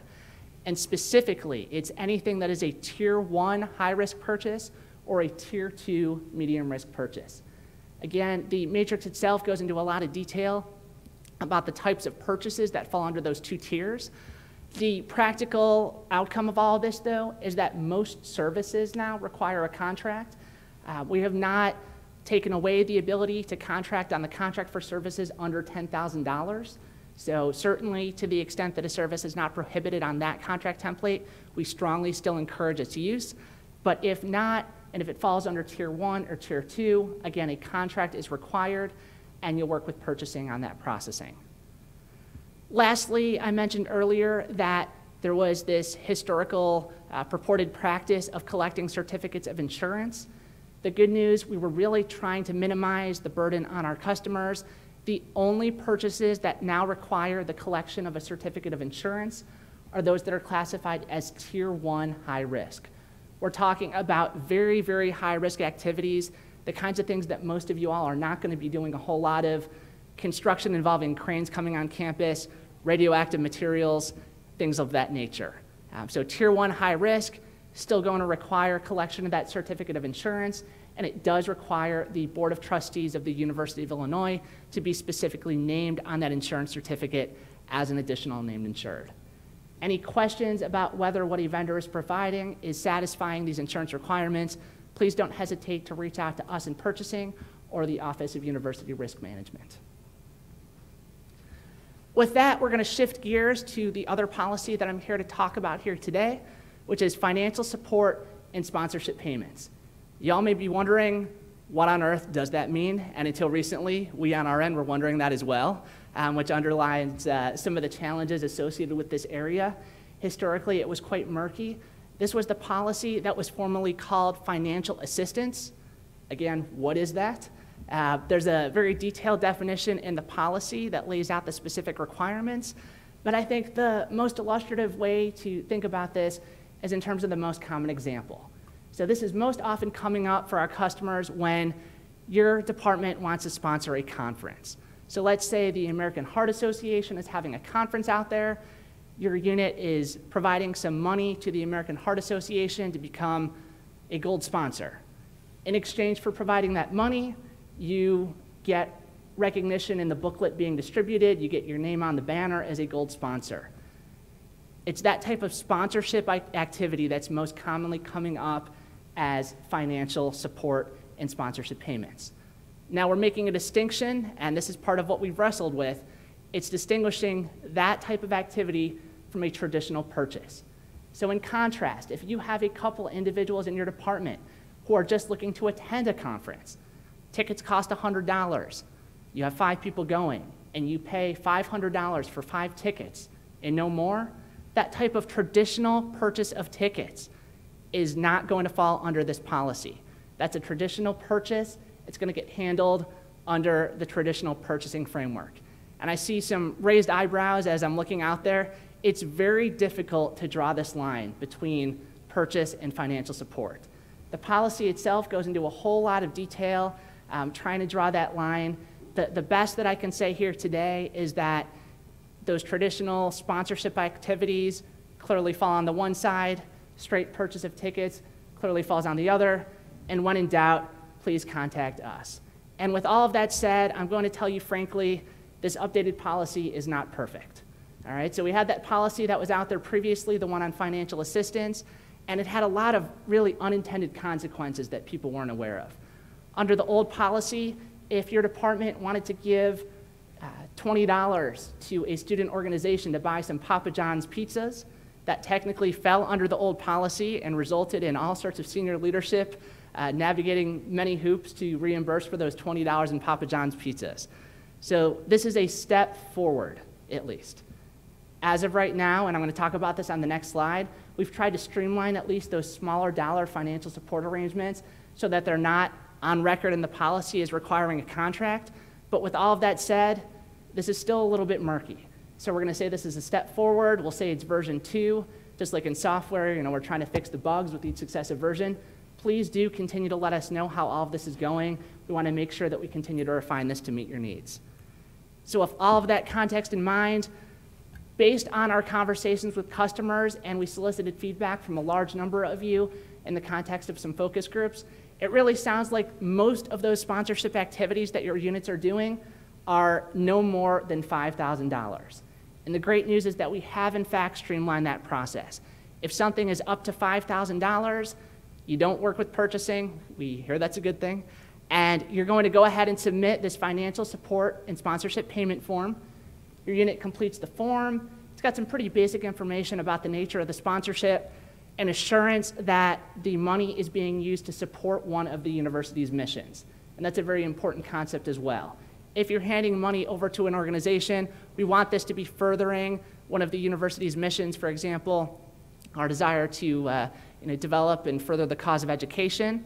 You complete the form, your unit head signs that form, and then it gets submitted in TEM for payment. So you'll include the form. There's a number of different pieces of documentation required that are outlined on the form. And then here is the magic number. If you walk away with nothing else here today, and we've mentioned this a number of times but cannot emphasize it enough, account code 186550. Please, please write that down. Any type of transaction that is going to be processed as a financial support or sponsorship payment transaction is required to utilize that account code. Couple reasons why. Number one, it's going to allow us to track this a little bit better. Part of why we faced so many challenges when the previous policy went live was that a whole lot of these activities were taking place, but the university just didn't know about it. Many of you were handling these as traditional purchases on a PO, not using that account code, and when we were trying to update this policy, we didn't even know that a lot of this was going on. In addition, there is an IRS reporting requirement for transactions that exceed $600 that we actually have to provide documentation that that payment was made so that the university can satisfy its IRS reporting requirements. So 186550, please, please make sure that you utilize that account code. We do recognize, though, that there are going to be situations where your units have some larger dollar sponsorship activities. If those come up, a lot of the policy and process requirements mirror fairly closely the ones for the up to $5,000 with one additional requirement, and this goes back to the requirement that was applied across the board under the old policy. We're scaling it back. Now it's only over $5,000 is a contract required. The idea being that if we're handing over $30,000, for example, to the American Heart Association, going back to that same example, we want some written assurances that that money is going to be used appropriately. So accordingly, over $5,000, you're still going to use that financial support form. Your unit completes it, but again, since a contract is being required, you're going to initiate that with a contract approval routing form, a CARF form. This remains a little bit quirky in its current iteration in that purchasing is going to put together the financial support agreement for you. Accordingly, there's not going to be a need to include any sort of contract with that CARF form that you're providing to us. You merely include the financial support form. We'll put together the contract. We will hand the fully executed contract back to you all, and then in an attempt to further expedite payment, just like the other, and to make this as standard as possible regardless of dollar amount, still gets submitted in TEM for payment. Again, 186550. So with all of that, are there any questions about either of those two policies, risk management insurance matrix and financial support? Yes.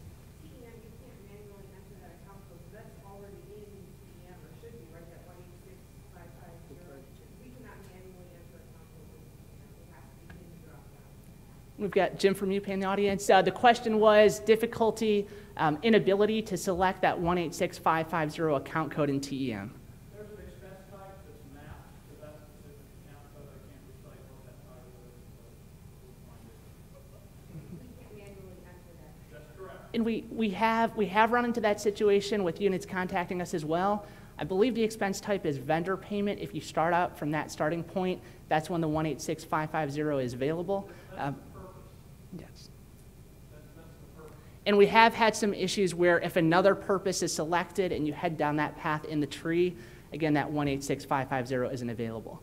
But if you are encountering that issue, please do let us and UPay know so we can make sure that that's appropriately addressed. Yes? Are you referring to financial support or the risk matrix? So the question was, when are the requirements of financial support in effect? And that has already been in effect for a little while since an OBFS news communication went out about it, so effective immediately. And again, just emphasizing, this is a really difficult area. When we tried to work on the updates to this policy, I think each successive meeting that we had revealed additional challenges that had just never been contemplated. It's really, really tough. So if you're encountering any challenges, if you have any questions, we are here to help guide you through that policy. And it sounds like you have one more question. In the context of ICS, if you are a unit who is live in ICS, as mentioned, for those of you who were able to attend the procurement symposium that was recently had, units and customers who are live in ICS on the purchasing side of things, and this is a transaction that would get processed by purchasing, do have the option of submitting with a contract approval routing form. If you were to try and submit that in ICS, it would probably get a little bit muddier, but ultimately, if you are determined to submit it in ICS, you could import that form, and please reach out to us, and we'll make sure that that gets guided appropriately. Okay. All right, thank you all, and with that, we're going to stay on the purchasing side of things, and Deborah Matlock's going to come up and talk about some recent updates with Senate Bill 8. Now, of course, what I should have said.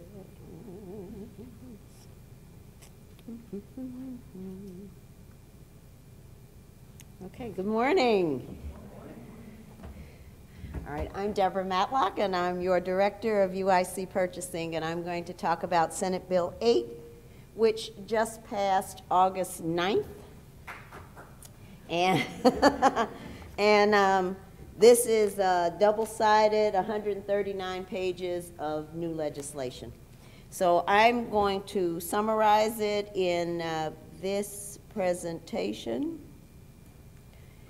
It was effective August 9th. We're going to talk about today the changes that were made to the exceptions to the competitive requirements of the Illinois Procurement Code, as well as the exemptions to Illinois Procurement Code. We've got some that were restored, some that were enhanced, and some new ones.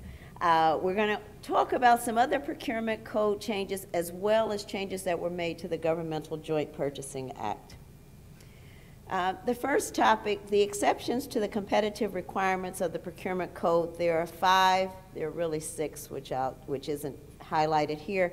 Small purchases have been increased to $100,000, and we had just had an increase last September to $80,000 from what had been directed by the Consumer Price Index. Excuse me, let me slow down. Also, that $100,000 threshold has been applied to construction as well as supplies and services, and for the first time since 1998, for professional and artistic services that are non-renewable, less than 1 year in duration. What are professional and artistic services? It's always valuable to remind people pure consulting is not a professional and artistic service, although most consultants would disagree with me. But under the Procurement Code, P&A is limited to law, accounting, medicine, dentistry, clinical psychology, and custom-produced art. However, the only change is that the P&A award still must be posted in the bulletin. And then donations, for any of you that don't know that or who work with advancement or foundation money, if in fact we have a donation, a grant, or bequest that will pay the majority of funding for a particular procurement, you can in fact direct the source of that procurement, meaning that you can, that the donor, the grantor, the gift or bequest can in fact direct that a particular good or service or a vendor be used for that procurement. Now, exemptions. We had always had Section 1-10, which are what are called the general exemptions. These are for things like intergovernmental agreements, for grants, meaning that they are totally exempt from the procurement code. They do have to be documented as such, however. Things for services for anticipated litigation, or if there are enforcement actions or investigations. We do have a new Section 1-10, which allows for an exemption for expenditures to participate in a domestic or international trade show or exhibition. Section 1-12 has been restored. This is a section that went away last year. And so procurements for artistic or musical services, performances, or theatrical productions that are held at a venue operated or leased by a state agency. So if we in fact have a procurement for a performance that's being held at the pavilion, that has now been restored and that is exempt from the procurement code. And Section 1-13, which went away on 12/31/2014, has now finally been restored and enhanced, plus we've got some new exemptions. The big thing that you all don't have to worry about, but which purchasing does, is that we still have to document and post any exempt procurements in the Higher Education Procurement Bulletin within 14 days after a contract has been executed. So the fact that I'm telling you that they are exempt doesn't mean that you shouldn't contact purchasing, please. Doesn't mean do things on your own. We are still waiting for our Chief Procurement Officer to define the form and the content of the notice that has to be posted. But we are industrious people in UIC purchasing, so we have created a form in the absence of him doing so, and we have submitted that form for his approval. We also have to make monthly reports of all exempt procurements to the CPO. So again, please do contact purchasing, and we'll of course be happy if something is exempt, which means it does not have to go through any type of competitive process. We just have to be able to process it. Okay, this is the voluminous list of things that are exempt under Section 1-13 for institutions, public institutions of higher education. I won't linger on that. These are ones that are new.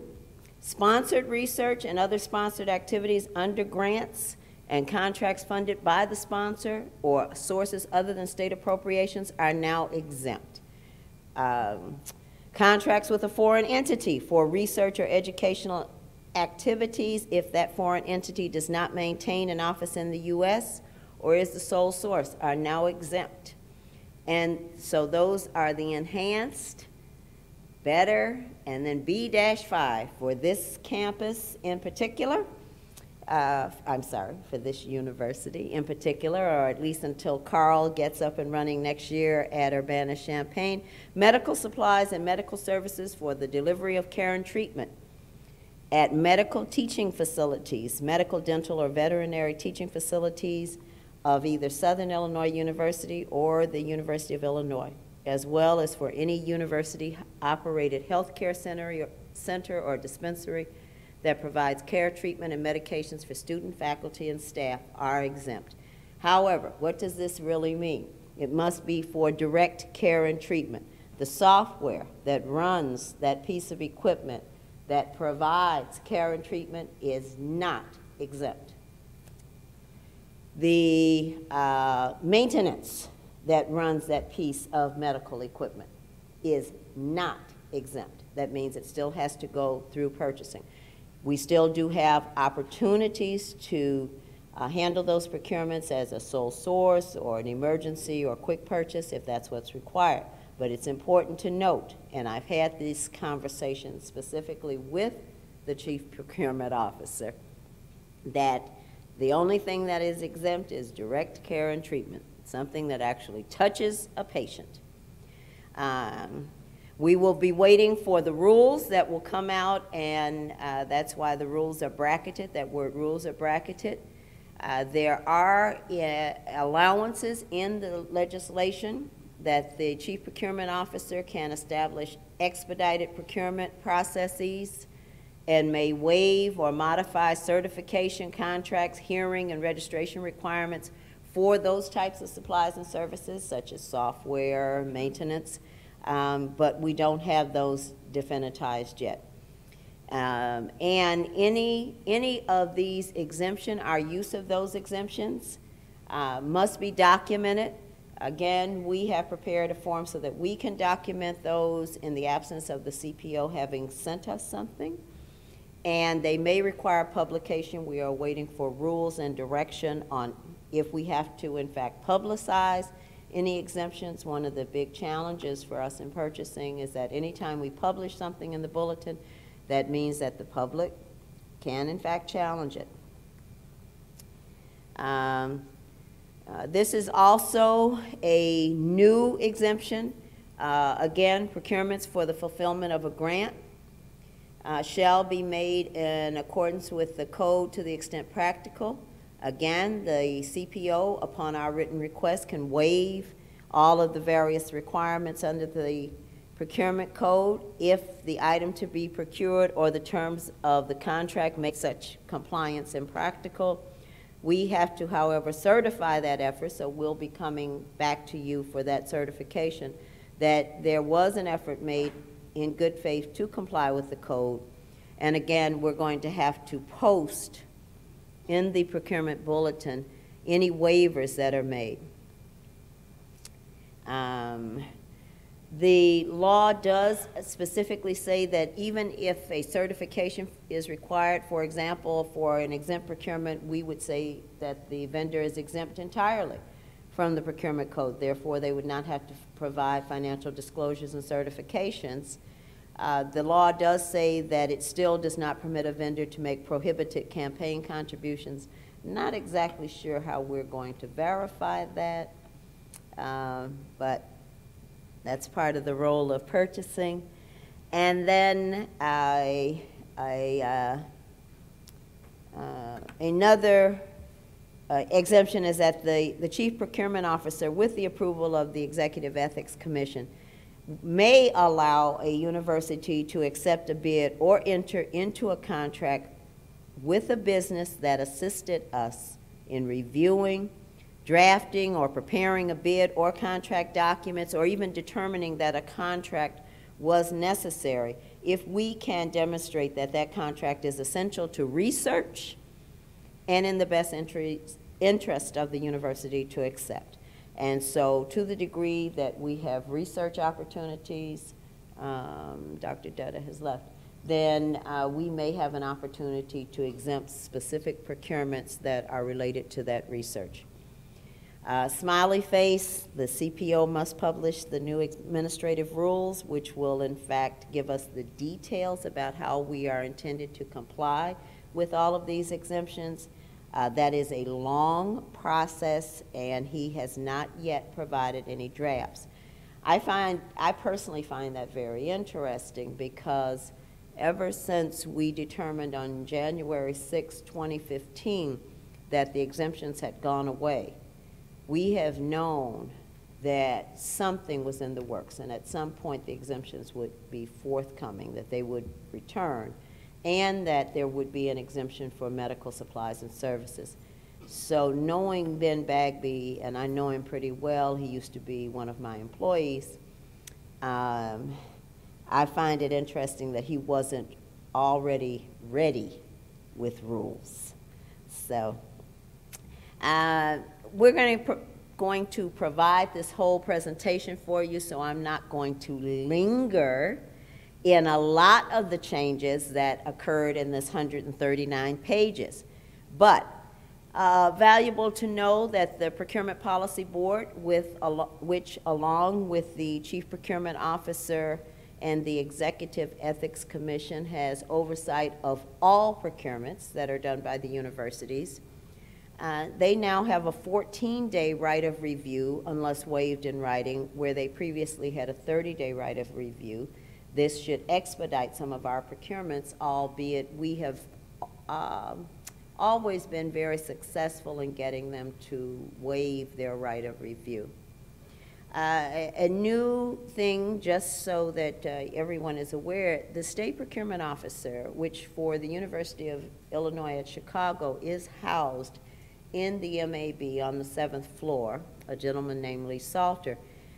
By the new law, by the changes, he in fact is authorized to review any contract or amendment, so not just the procurement.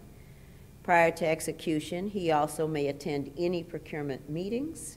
He may access any records or files related to procurement, and he can in fact exercise full authority to ensure that proper record keeping, say that 3 times fast, is being done by the university, not just purchasing. So we look forward to welcoming Mr. Salter to some of our meetings. Some of you may have dealt with us where we don't have certifications where the vendor is in good standing with the Secretary of State at the time of submission, and therefore those vendors have been deemed non-responsive and have been eliminated from consideration. Now they just have to have that Secretary of State registration prior to the execution of the contract. Another certification and registration that has caused some vendors to be deemed non-responsive is if they did not have their Board of Elections registration at the time of receipt of the bid. Now they will have 5 days to cure if in fact we determine that that certification is not current. If they in fact can demonstrate that they made good faith efforts, for example, submitted the registration form, but it wasn't received and documented by the Board of Elections. They had sent the money, the payment in, and for whatever reason it wasn't properly collected, then they will get a cure period of 5 days. And then there is a new provision called this best value procurement for heavy mobile fleet vehicles and off-road construction equipment, in which we get to partner with the Chief Procurement Officer in defining what the criteria is for making those kinds of purchases, and those purchases are limited to $20 million. I'm not sure that anyone in this room is involved in those types of purchases, but we look forward to the opportunity to partner with you and the Chief Procurement Officer on those. I don't know that I need to linger in any of this. We do have a new goal of 10% of the total dollar value of our contracts are now supposed to be awarded to small businesses. So the Office of Procurement Diversity and UIC Purchasing will be working closely to make sure that we are tracking certified small businesses appropriately so that they can report that we have met that 10% goal. Now, I wanted to talk just a little bit about the Governmental Joint Purchasing Act, because some changes were made that are very beneficial to the university. Number one, there's a new provision that allows the Chief Procurement Officer to establish a joint purchasing program as well as a cooperative purchasing program. For any of you that are doing business in from the health sciences or the hospital, you know that we buy a lot of our supplies from a non-governmental cooperative known as Vizient, used to be called Novation. But for each one of those purchases, we have to get the approval of the Chief Procurement Officer before we can proceed.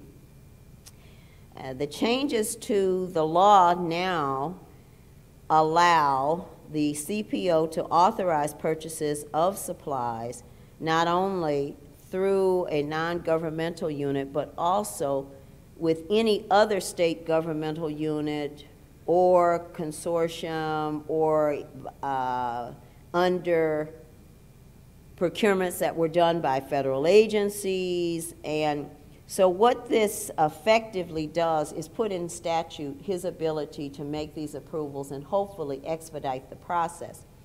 For exempt services and supplies specifically, the CPO has taken the position that if it's exempt, it doesn't matter how we procure it. So we can procure it directly, we can procure it through a cooperative or a non-governmental purchasing organization, or through a competitive solicitation. We just have to document it. So what we're hoping is that this is going to really facilitate our ability to move forward on purchases as long as we can document how we are procuring the supplies or services and not have to wait on approvals for specific purchases that are critical to our patient care, as well as the conduct of our businesses.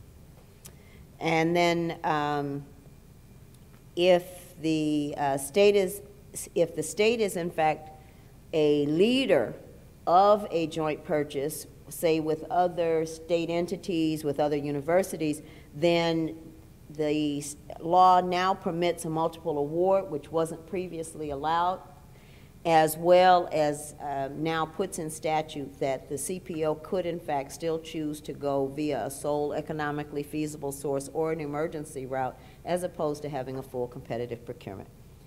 And there was a change to the BEP law that is now establishing a special committee on minority female persons with disabilities and veterans to determine what changes should be made to the procurement code to increase participation by each of these entities. And the Illinois Human Rights Act was also amended to allow an eligible bidder who prior to contract award has filed its IDHR employer registration, which used to be required at bid opening, that they had to demonstrate that they had in fact registered if they had 15 employees or more with the Illinois Department of Human Rights, and in fact had caused us to deem some vendors, again, non-responsive because they didn't have that IDHR registration on file. That is it. That's a whole lot of material. If anybody has any questions about changes to the procurement code, changes to other acts that were included in SB 8, Public Act 100-0043, please don't hesitate to call upon us. I don't know if there are any questions from this group. Yes, sir. For purchases greater than $25,000, the vendor, and that includes consultants, are required to complete and submit the financial disclosure form. Is that part of the procurement code, or is that separate? The question was, for purchases over $20,000, are vendors required to submit a financial disclosure form? And the first point that I'm going to tell you is that that dollar volume, that dollar amount was in fact increased to $50,000. And yes, vendors are still required to submit a financial disclosure form if they in fact have purchases either in proposals, existing contracts, or a combination of proposals and contracts that exceed $50,000. The increase of the thresholds for non-competition, meaning for small purchases, for supply services, goods and constructions, and P&A to $100,000 did not eliminate that requirement for financial disclosures at $50,000. Anything else? Yes, ma'am. I guess just a comment regarding the exemptions for sponsored research or other sponsored activities. I hate to kind of rain on the parade or be the bearer of bad news, but certainly it may be exempt. The purchase fund grant may be exempt from the Illinois Procurement Code, but they would still be subject to the underlying federal regulations, you know, the uniform guidance or the FAR regulations for federal contracts. So I know that there's going to be some additional future discussions with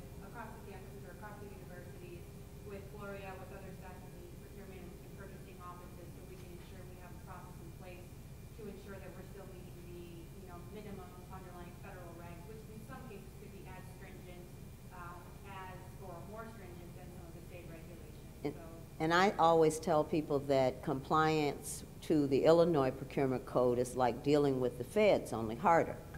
And so this will be one opportunity that we'll have to work more closely with grants and contracts, as well as with the Office of Research Services about who's handling what procurements, because technically any procurement that is attendant or the result of a grant or sponsored program, the way that we're currently organized, should be handled by ORS and not by purchasing. And then they should be responsible for compliance to the federal requirements, as well as the sponsored grant towards specific requirements. So hopefully we'll. Okay, with that, thank you.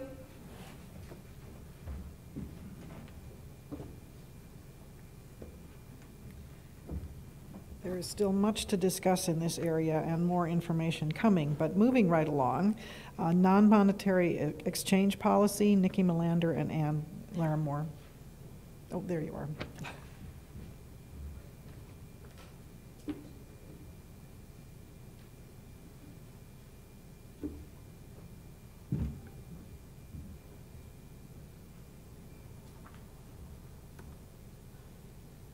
Alrighty, good morning everyone. So I'm Nikki Melander from University Accounting and Financial Reporting. And I'm Ann Larimore from University Accounting and Financial Reporting. And so we wanted to take a few minutes this morning to talk with you about non-monetary exchanges, as we're realizing that this policy maybe isn't as well known as we thought it was. So we want to shed some more light on this particular area, make sure we're recording all these transactions. So first, to define non-monetary exchanges, it's a transaction where no money changes hands. So there might be advertising, tickets, foods, subscriptions. There's definitely goods or services being exchanged. There's just no money involved. So you might have heard these referred to as trade agreements or no funds agreements, but how it is addressed in OBFS policy, you'll also hear us refer to these as non-monetary exchanges. So Ann will definitely provide some more detailed examples later, but I do want to go and show you that the policy is in OBFS Section 13. However, it's not just an OBFS requirement. This is actually something that GASB and GAP require institutions to report, are these non-monetary exchange transactions. And the university did actually receive an audit finding several years ago because we have had these transactions that are not accurately captured on our financial statements. So just because there is no money changing hand, that does not eliminate you from the contracting or the procurement requirements involved with these transactions. So we would definitely encourage you to still work with your contracting office or your procurement office to make sure that the state of Illinois procurement code is being followed and that we have all the appropriate signatures involved with the contracts.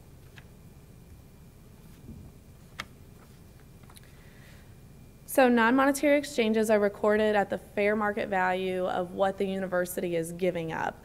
So if we are providing a subscription to one of our publications in return for a subscription to another institution's publication, we're going to value that exchange at what it is that we're giving up. However, if there's not a good way for us to value that, then we'll fall back on whatever the value is of what we're getting. So in regards to reporting these, it's a fairly simple process. Ann will show you the form in just a few seconds. But as a unit, you would just be required to submit the form to us and submit it timely.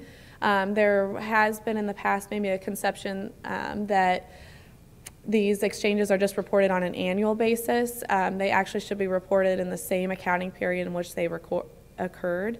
And the reason that you are just responsible for reporting the form and then we'll actually make the entry is because we use a special rule code so that if the auditors requested of us, we can furnish them with all the transactions that we did record in our financial statements, all these no cash transactions. So when we record that entry in Banner, it will appear as an increase to both your revenue and expense account codes.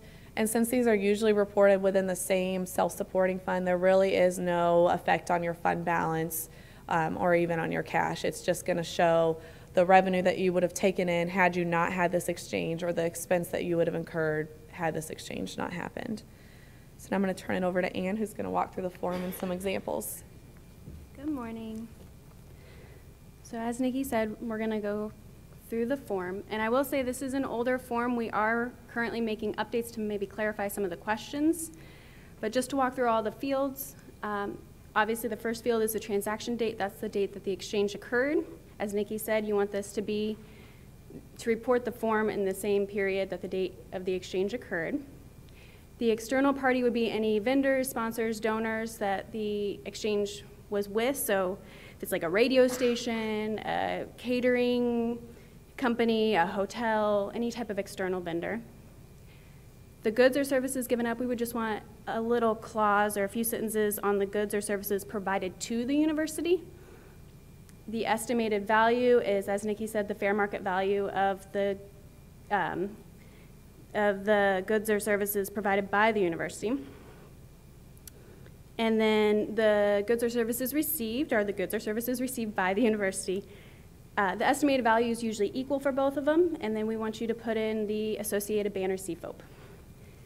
Then at the bottom of the form, you just put in your contact information. I did want to point out that the submit form, it might be a little bit light on the screen. That is an actual button, and whenever you click that, it will send us an email with the form. And we have had problems in the past depending on what browser you use, what internet browser you use. So just call us if you have any questions or the form's not working for you. And I wanted to go through some examples. So a common example we see is if maybe your department is exchanging advertising in one of your brochures, or if you have like a TV in your building and you're putting advertising on that for an external company, and in exchange they're giving you catering. So say Panera is willing to give you catering at one of your meetings, and in exchange you put a Panera logo on one of the TVs in your building. This would be an example of a non-monetary exchange. There's no cash being exchanged. And we would make an entry to the 112 rule code that would net out. We would have both an expense and a revenue.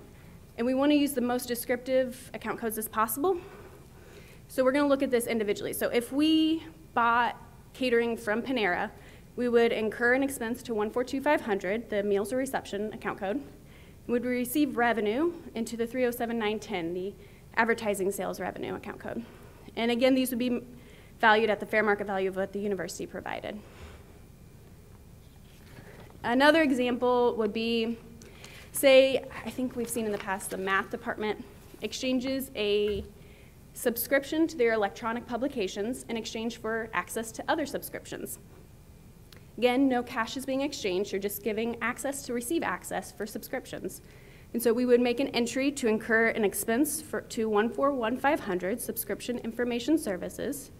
And we would also record revenue to 305,225, electronic publication sales. Again, we really wanted to emphasize to use descriptive and accurate account codes. And these would be valued at the fair market value of the subscription given up by the department. For more information on non-monetary exchanges, there is a lot of information under Section 13 of policy. This will be sent out, so you can click on any of these to see the policies, to get to the form, to see any FAQs on the subject. And do you guys have any questions? This is our contact information. Just one quick update from Jason Bain. I think Jason Bain from University Accounting and Financial Reporting just wanted to let everyone know that the Miui Financials Self-Supporting Funds tab is hopefully going to be up as early as December, so it is running a little bit ahead of schedule. So that's all my updates. Yes? No, so even if it's $1, we need to value it, record it. So. Any other questions? Feel free to reach out to us. Yeah, thank you. Please do reach out to them. I didn't want to push them off the stage, but I want to get everybody in too. So next, the OBFS Reporting Subcommittee has an update. Colleen Kehoe, Brian Shim, Jenny Lee.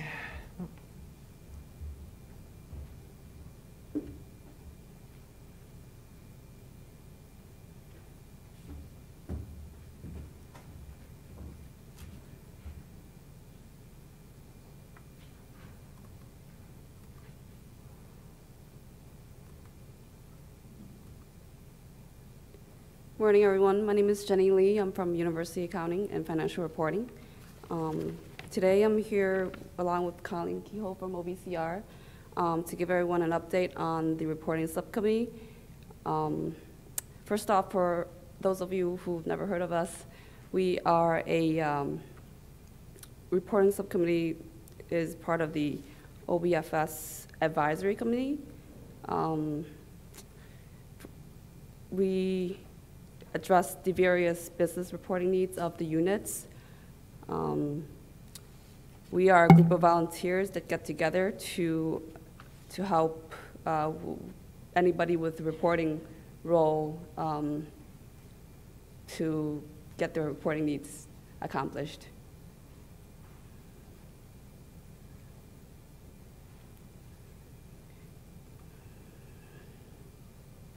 So who is involved? We have a leadership team, which consists of Colleen and myself, and along with Brian from LAS, Dimitri from AITS, Jerry from AITS, and Brian Weaver from nursing. The other units that are involved includes academic units such as college dentistry, pharmacy, and administrative units such as OBCR or UAFR. Oops. Sorry, I'm going to turn it over to Colleen, who is going to give us some other updates on accomplishments. All right, thanks. So we had a very active FY17. We created several different collections of reports. Some were targeted to business managers, some were targeted to AFOs, and we also had a collection related to year-end reporting. We presented several brown bags on a couple different reporting tools, and we'll be continuing that in the upcoming year. We also established a listserv, which I'll say more about on another slide, as well as further developed our website, which you can find the URL on our slides, and if you're prompted for a login, you just need to use your UIC NetID to log into it. It also works with Urbana and Springfield NetIDs as well, if you know any colleagues there who might want to utilize this website. So just as an example of one of the collections of reports we developed, was called the Top 10 Reports That All Business Managers Should Have, and we presented it to this group. So this is just a listing. You can see that they cover anything from operating ledger to HR and payroll, grants and contracts, purchasing, payments. The ones that have gotten the most attention are actually numbers 8 and 9 up there on the list, the ER and TEM crosswalk. We get a lot of people interested in that one. And also the P-card to LN number crosswalk. And in fact, we're coming out with a new version of that one as soon as I get a chance to post it. So that'll be up there soon. So we established our listserv, business at listserv.uic.edu, and many of you might have been already subscribed to that list. If you haven't, feel free to join it. It is moderated so that we can ensure that all the posts are relevant to the topic, although frankly there's not that much activity right now, so you won't be overwhelmed by information. The goal is to help really peer-to-peer discussions, and we have had a couple of good successes with that, where a business manager will post to the list, hey, I'm trying to solve this problem, or does anybody have a report on this? And we do get some responses, because very often one unit may have already solved that problem, and they're happy to share their report and information with another unit. So we're hoping to see that grow over the upcoming year as well. As I mentioned, we do have a website, which is where we house all the reports that our committee has reviewed and recommended. We have about 29 reports posted right now.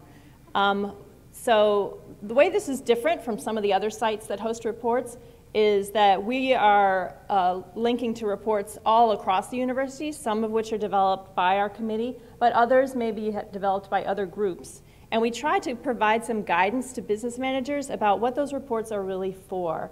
So not only what's the name of it, but what is the use of it? How do I access it? What are the limitations that our committee noticed when using the report? So maybe they can go back and be enhanced later.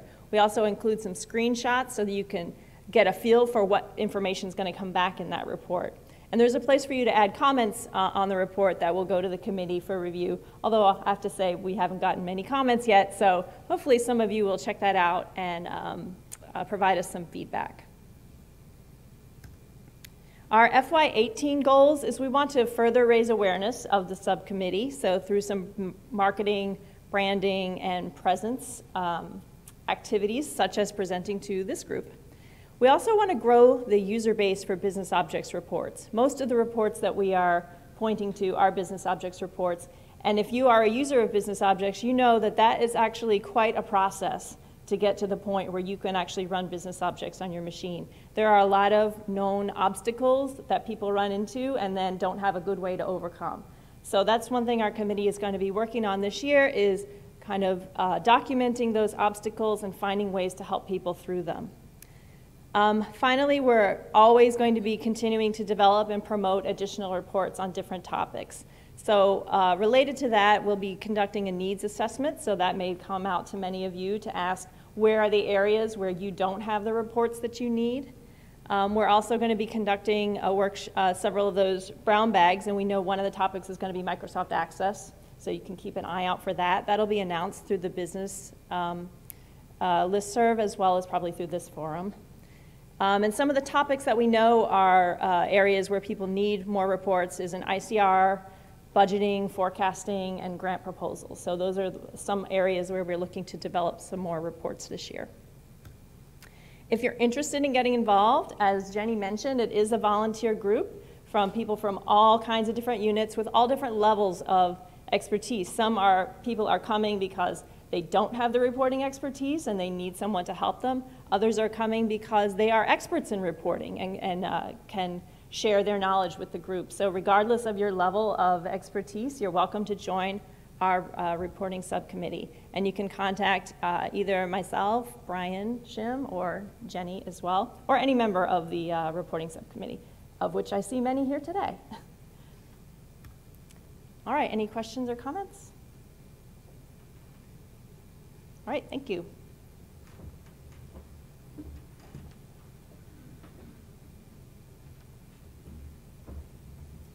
I want to thank you. I'll let the group know that they volunteered to fall on their sword and not present to get us back on agenda time. And I made the arbitrary decision that I would give up the break because I think this was important information, but I'm giving up your break. So we are going to continue right on. If you need to get up and leave the room, I certainly understand, and do so as you need to. The final segment of the agenda today, we tried to focus on operations. And again, I would very much welcome your comments and suggestions about how we organize the agenda in a better way going forward. But again, like I said, our original intent was to focus on strategic things related to academic fiscal officers, then kind of a blended group, and then a focus on primarily business managers and operations. So moving into that segment of the agenda, a new electronic application for conflict of interest. Jackie Jansius. There you are.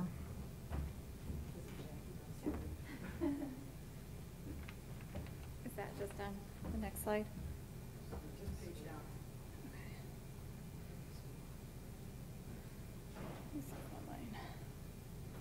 This isn't mine. Oh, it's not my presentation. But keep going. Oops. Sorry.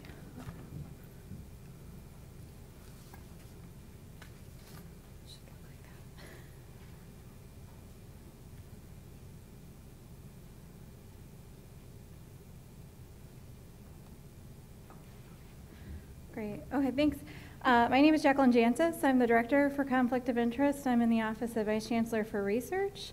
And I'm here to talk to you today about a new application that we're releasing. It's called the Financial Conflict of Interest Checklist. It's going to be called My FCOI Checklist. And we're releasing that at the end of this month. So in a couple weeks, we'll be launching this application. So we'll be moving from a paper process over to an electronic process. And if you're someone who works with us regularly, you probably work with Scott McEwen. You submit these checklists to our office. We've been doing this all through email. Now we're going to be switching this over to an electronic format. So it'll all be online. So we will have demonstrations and some training sessions to show you how to use this application, but this is just kind of a heads up to you that we're moving over to an electronic format. We want everybody to get over into this electronic format. We're also creating some functionality to give people who are outside of the university, we have investigators who are outside of the university, access to our systems so that they can do disclosure and training online. We will be offering some resources on our website, and those will include job aids on how to use the application, also job aids on how non-university investigators get access to our applications. And then once we release the application and we have all the bugs worked out, we'll do a short video online, and we'll have that available on our website so that you can do training online for using the application. So as I mentioned, we're going to be doing these demonstrations and trainings. They're coming up next week. If you're available to attend the training sessions, I think they'll be helpful in showing you how to use the application, basically explaining what we're looking for in the application, and help you understand where we're pulling data from, because we'll be pulling data from the different databases that we're collecting things from. And so, so those will be really helpful training sessions. So there's 2 training sessions. There's a webinar, which is really easy to do because you can sit at your desk and just join us by the webinar, and that will be on September 26th. And if you want to attend in person so that we can have a chat, that will be on September 27th in the Ear and Eye Infirmary. So, and our target audience really is anybody who is working with us to do the checklist process, and that could include PIs or investigators, business managers, research coordinators, anybody who is involved in that process. And if you have questions, please send your questions over to coi@uic.edu. That's a listserv. It goes to me, it goes to Scott, so we can answer your questions and get back to you. If you have questions for me today, I'm happy to take any questions. This is really just to kind of get it out there that we're going to be moving over to this electronic format. Anybody? I know you guys are running behind, so. Thank you so much. Sure, great, thank you.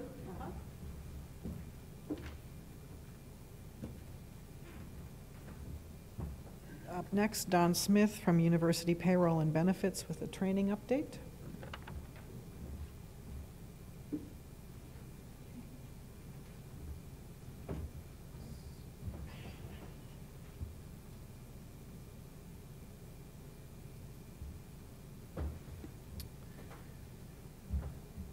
I'd like to give you a brief update where we are at in our training initiative for University Payroll and Benefits. Give you a little background for those of you who may not be aware that we are having a training initiative. The staff at UPB needed better training internally. The external training has been in a bit of a mess for the last 10 years. And the UA review, I guess it was UA back then, we'll call it UA review still, they came up with a need to have good external training, especially process related, so that people would know how to perform their transactions when they're payroll related. And we also had significant customer involvement, which wanted this training. So we developed our objectives. We wanted to make sure we focused on transaction processing and the particular challenges that units had, as well as our own employee needs. So what we've done is we created these learning tracks, and I'll look at the functional areas in a little bit. And we also did something very different than we had in the past. In the past, we used to say, well, we know that everybody needs training in this, and in this, because we can tell by the number of errors we get. And instead, we're going to back off, and we have in our processes been looking to you and the customers for what do you really need to get these transactions done well, not just what we think you need. So we have been taking extra time to engage with our customers and find out what it is that will make this the best training possible.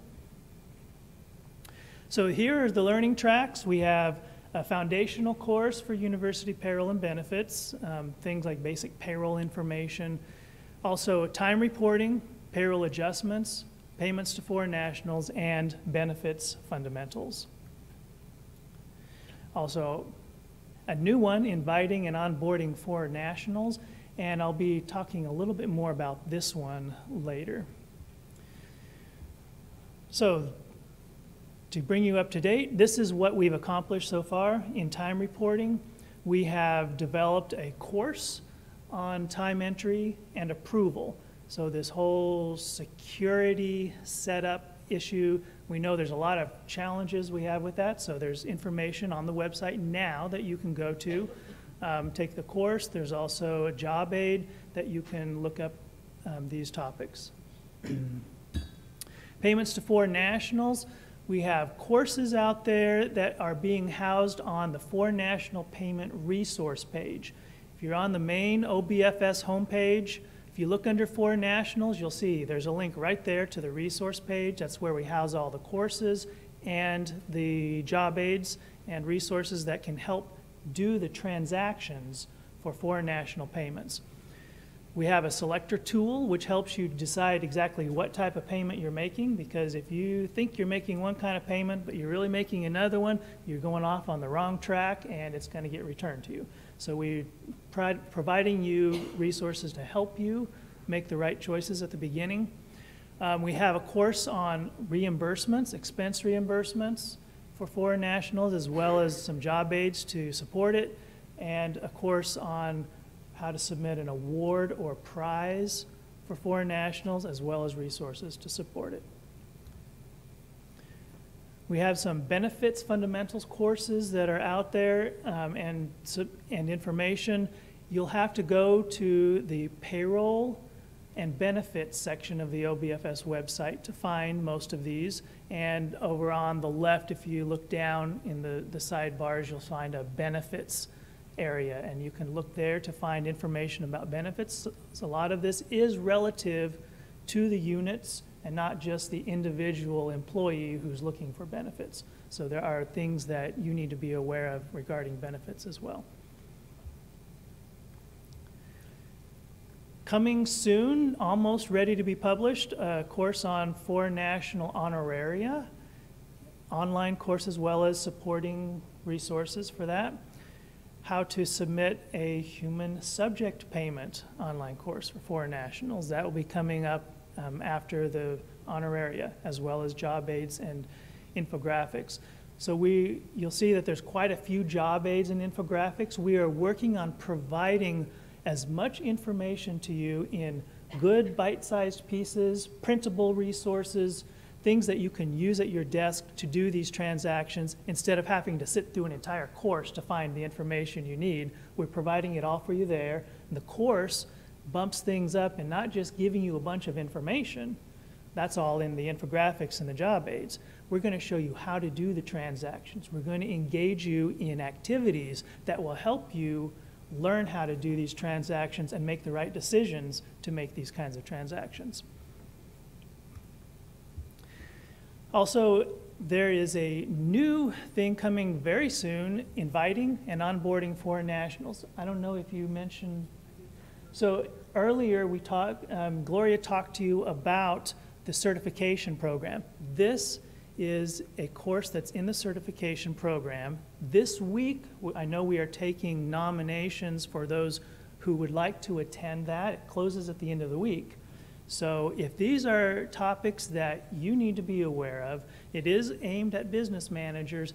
We have an immigration overview, critical arrival, pre-arrival procedures, payment eligibility and taxation, and employing foreign nationals who are working outside of the United States. If you are involved in any of these kind of topics, you really want to be involved in this first cohort of inviting and onboarding foreign nationals. And you can speak to me or Gloria afterwards if you did not get one of those emails that talked about the nomination process. It was a fairly targeted group, but if you are interested in that, come see me. Also, as I mentioned earlier, we are involving the customer very heavily. I know there are a few people that I annoy regularly with, what do you think about this topic? What do you think about this content? Is this how you do it? And can you review this and see if there's anything that you can think of that needs additional clarification? So we do need people who are who are involved in the kinds of transactions and the training topics we're working on that can help us make sure that our training is useful and beneficial to our audience. So contact OBFS UPB training at uillinois.edu if you would like to help us in that way. Any questions? Nope. All right, thank you. Oh, any question? Yeah, I just wanted to know that is there any training in which we could see the forms that a new hire completes? Because I usually do this, and sometimes a new hire has questions about the form that they are filling out, and I have never seen one of those, so I don't have a way to. I don't know much about the new hire forms because that's an HR form. So. Yes, sorry about that. I am involved in the Foreign National Service Center and the payroll side of the forms. So the HR forms are something that we're not at this point training on, although the courses will probably touch on it because they pull from multiple groups. So in those courses, I think they will touch on those types of topics. Anything else? I will pass that request on to HR as well. Okay, Jim Martini is here with updates from payables.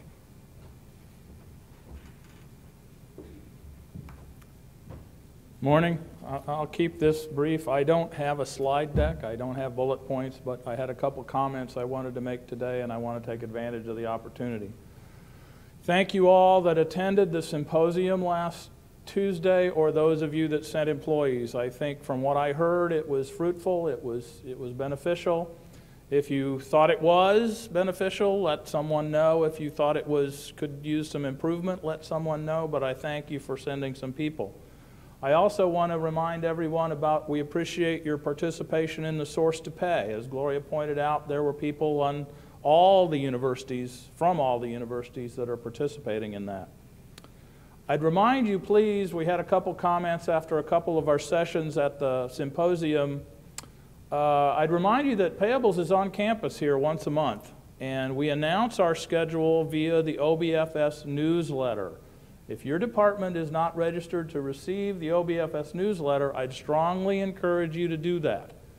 We send out announcements, we send out our schedule, when we're going to be on campus, and at these sessions, you register for a time slot. You can pick your topic. You want to know something about policy, you want to know something about how TEM works, you want to know something about how a vendor is set up, we'll run the gamut. So we'd encourage you to look at that. To report on production, last year it's embarrassing to say we were 30 to 35 days out on expense report processing.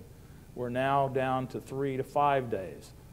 I won't say you can always count on that, but I wanted to express my appreciation and of your understanding and your patience. We're down to about a 7% overall return rate. So out of every 100, we're only returning about 7. That's a reflection on some additional staff members that we've been able to get into payables. Not all the hiring constraints have been removed, but they've loosened a little bit. But it's also reflective on your help in getting the appropriate descriptions and perhaps what you might consider some of the enhanced business purpose that we've asked for the last year and a half. So thank you for that. We finished our audit almost finished our audit for the external auditor, so we'll have some more time going forward. And I'd point out that a couple of things that we're looking at for the near future, I can't give you too many details about it now, but we're digging down into some of the functionality that's provided by the Bank of America P cards and T cards to see if there's anything in there that might help us serve you in certain areas. Some possibilities are bubbling up. We've talked a little bit about it, but there's no formal announcement at this time. I would remind you that with the big hack just last month with Experian, the big credit reporting agency, I'd sure be paying attention to your private information that's on the internet, and I'd be paying attention to your card activity that happens to happen. I jotted down a note that we don't consider, Scott was talking about 7.4, but it looks like he's left. We do not consider travel subject to a small $499 cash purchase. And I mentioned to Scott in the back row there, we had a sidebar, we're going to clarify that description of a cash purchase a little bit more. So thank you for your time. I'd take a couple questions if you have any about payables or the Cubs or whatever. All right, thank you.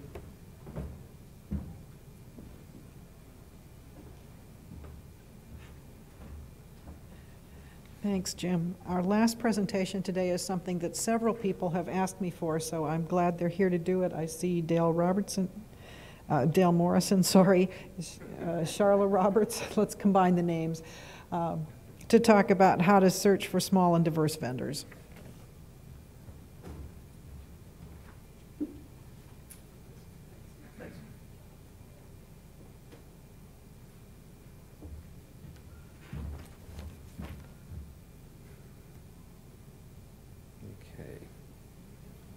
How do I get to the presentation? Go to the arrow. To the arrow.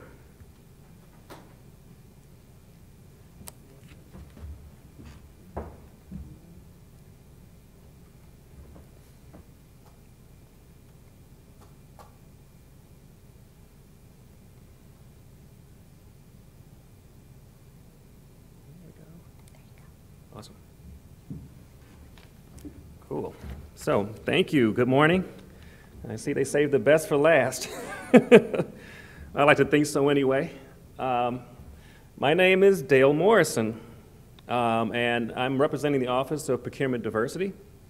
And so I thank and welcome the opportunity to speak with you every chance I get, because I like to always, very enthusiastic about talking about our program and getting you guys encouraged and giving you some points about our supplier diversity program at the University of Illinois.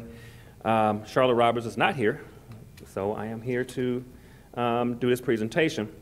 And I'm glad to hear that there's some interest in how to do this, because I often hear that people are really interested in supporting the supplier diversity initiative at the University of Illinois, but they don't know exactly where they come into play with actually doing it. So a little bit about our department. OPD, as we call it, the Office of Procurement Diversity, is responsible for managing and overseeing the supplier diversity program for the entire system. So that includes Champaign, Chicago, and Springfield, just the whole system. I think everybody is pretty familiar with supplier diversity. Everybody knows what supplier diversity is? Yeah? Okay, good. I hope so. But supplier diversity really has to do with how we do business in terms of our purchasing decisions. How are we doing business with small firms, specifically businesses that are owned by minorities, businesses owned by women, businesses owned by persons with disabilities, and veteran-owned businesses. And we do have a goal set by the state of Illinois, and that was adopted by the University of Illinois at a previous board meeting this year. So our goal is 20% is what we're trying to do. But the issue is that we're a small department, but we don't make the decisions, we don't make the purchases at the University of Illinois. Guess who does that? You guys do. So in the case of, obviously, with, in the case of purchasing, if it's a larger purchase that's over the small purchase threshold, obviously you have to go to your purchasing departments, which are now on the university or campus level. So UIC, you would go to Deborah's department and so forth to manage that, and it goes out for competitive bid. So a lot of times you'll say, well, that's out of my hands. Once I have a need, I pass it on to purchasing, it goes out for bid. Really, I have no say-so in that. So really what this presentation is about, briefly, is about how your decisions come into play in terms of making those decisions and making an impact on supplier diversity at the University of Illinois. So a little bit what I want to talk about And in addition to what the topic was tips about finding diverse businesses, because that's a big issue that we hear, is that, yeah, I want to do business with small and diverse businesses, but I don't know where they are and I don't know how to find them. So we did participate. Jim talked about it earlier. We participated in the event at the symposium at the UIC Forum, and it was a great presentation. We got some great feedback, and I just wanted to touch on a few things that we talked about there, obviously not doing the full presentation. But just give you one pointer just for today, just to let you know how to do it. And just to kind of go back a step too, we talked about the Illinois Procurement Code. It all comes into play because obviously we all have to abide by the Illinois Procurement Code when we're purchasing. And so, like I said earlier, when it's over the small purchase threshold, it goes to the competitive bid process. But in this case, I'm talking about purchases for small purchases, which kind of lies in your purview in terms of who you decide to obtain quotes from. And so if you don't know already, the small purchase threshold is $100,000 now, so it's been increased fairly recently. So there's a big area of spend that we think is impactful, especially for small businesses, really trying to establish themselves at the university.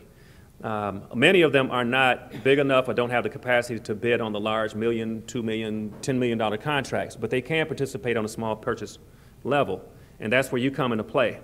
So when we're talking about supplies, equipment for general services, that's an opportunity. For construction projects under $100,000, that's an opportunity.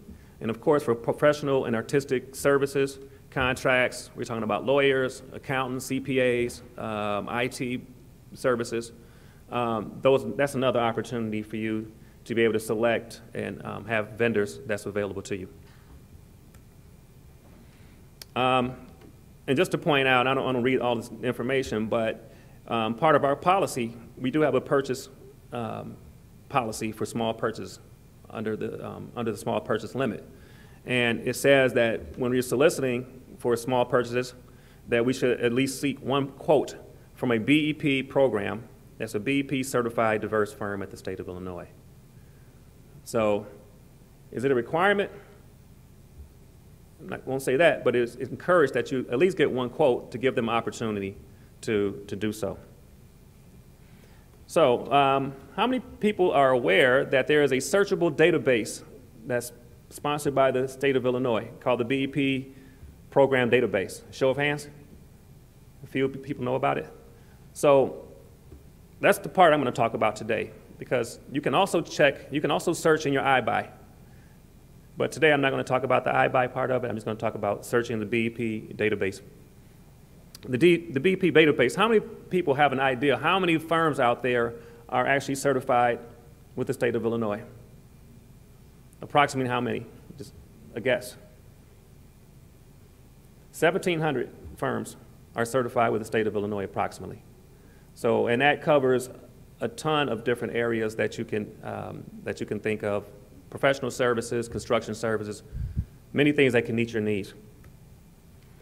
The way to get to that website, you can go directly to the Sell to Illinois website, that's the State of Illinois website, or you can go to your OBFS landing page, and you can go to our supplier diversity link, which is conveniently located there. And if you press supplier diversity, you see in the corner of our landing page for supplier diversity, there's a place called helpful links. And the first link that you see is called search diverse vendors.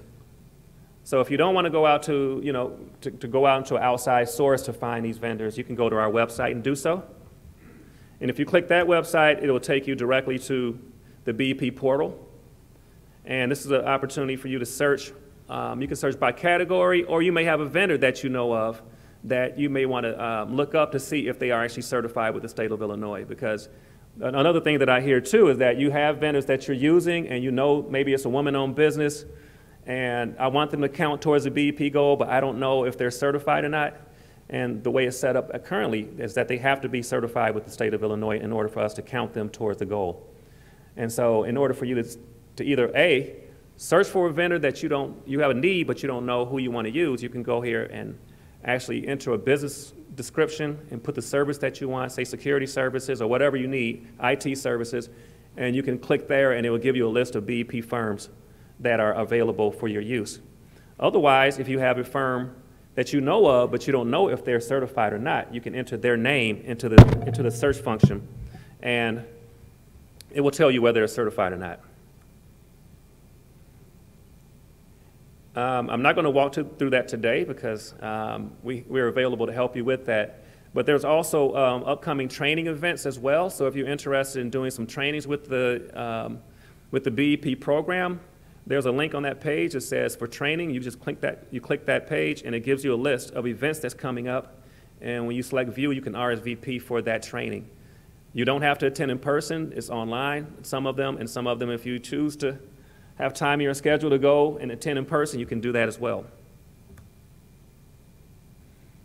And that's just kind of a screenshot of what it looks like when you click it, and you see it has the date, the time, and the location when it's available, and you just RSVP for the event.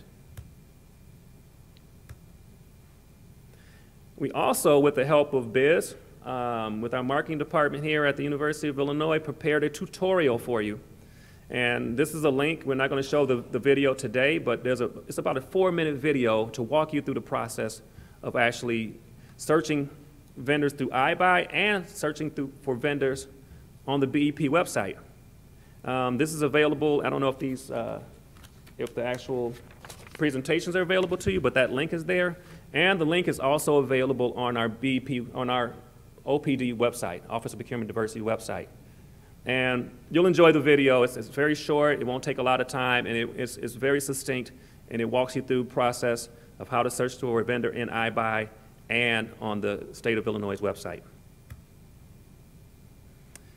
So next steps is once you identify that firm, you want to add them to iBuy if they're not already in iBuy, and then there's a process obviously for that. You would have to then also send out the form and have them register and submit a vendor registration form to get registered into iBuy at that point. And that's another process, and you can find out more about that from your purchasing department or from payables on how to do that if you're not familiar with that process. So it's one thing, find a vendor, and then secondly, get them entered as a vendor into our iBuy system so you can purchase from them. If you have any questions about the presentation, anything that we talked about today, I know many of you are dying to go out and go find that minority and women-owned business vendor that you want to do business with, and you just can't wait and you can't watch the video. You're always welcome to call our office. You can contact myself or Charlotte Roberts or Vernell Hammonds, any one of us, and we'll be happy to walk you through the process or answer any questions that you may have. I do see one hand raised in the corner, and we'll take a question.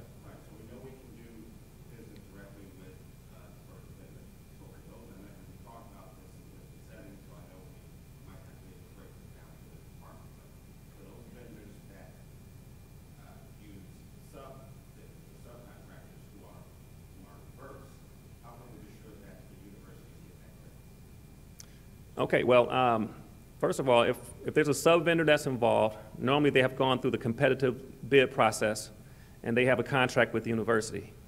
And what we try to do is we look at all the RFPs and IFBs that go out, and we assess a goal on those contracts when there's availability. At that point, when the vendor responds back, they will indicate if they have subcontractors that are minority or women-owned businesses. In the case of iBuy, we have some of those vendors that's identified in iBuy. So, for example, and I don't have it up here, but if you go into iBuy, you'll see there's a logo that's placed on the actual links. And you'll see sub-vendor, you'll say diverse sub-vendor under the name. So for OfficeMax, for example, if you go to that catalog or to OfficeMax, you'll see diverse sub-vendor. So we've already vetted that company out. We already know who those vendors are, and we know they're certified. So it's already done for you. And if you go into iBuy and select that vendor, and you choose a specific product, it'll have an icon next to it to indicate that it's supplied or manufactured by a diverse vendor, so that you'll know that you're supporting the diversity program when you click that product. That's another presentation for another day, but we'll be happy to walk you through that. And in fact, if you go to the iBuy page, on the left side, there are comments that are placed on there's comments and updates that's placed on there periodically. This year in February, we did update that because we included the icon recently. We worked with iBuy and had the icons placed on the website. So if you go to iBuy, you'll see a little green circle and it says D for a diverse vendor. So if you're working directly with a firm, it'll have a little D inside of a green circle. And if it's a diverse subcontractor or diverse sub-supplier, it'll say DS. But either one of those ways, if you choose either one of them, you are supporting the program. So are there any more questions? You already know my follow-up question. Go ahead. Follow-up question is for us to try to find a way for iBuy to let us know by department how much we spent on the first visit. Right. So just really quickly, his question was, many departments want to know how much they're spending with diverse vendors. That's a report that would have to be generated through iBuy or Banner to determine by department. And it's a little bit more in depth than it sounds. It sounds great, and that's something we would love to do, and that's something we're working on with the powers that be to get that done. We would like to have a more robust reporting on diversity, and that's something that we're working on in the meantime, because I think departments do want to know where they stand and kind of have a baseline of what they're spending and see if they can increase that each year. So we are working on that. Okay. With that said, thank you for your time. Enjoy the rest of your day.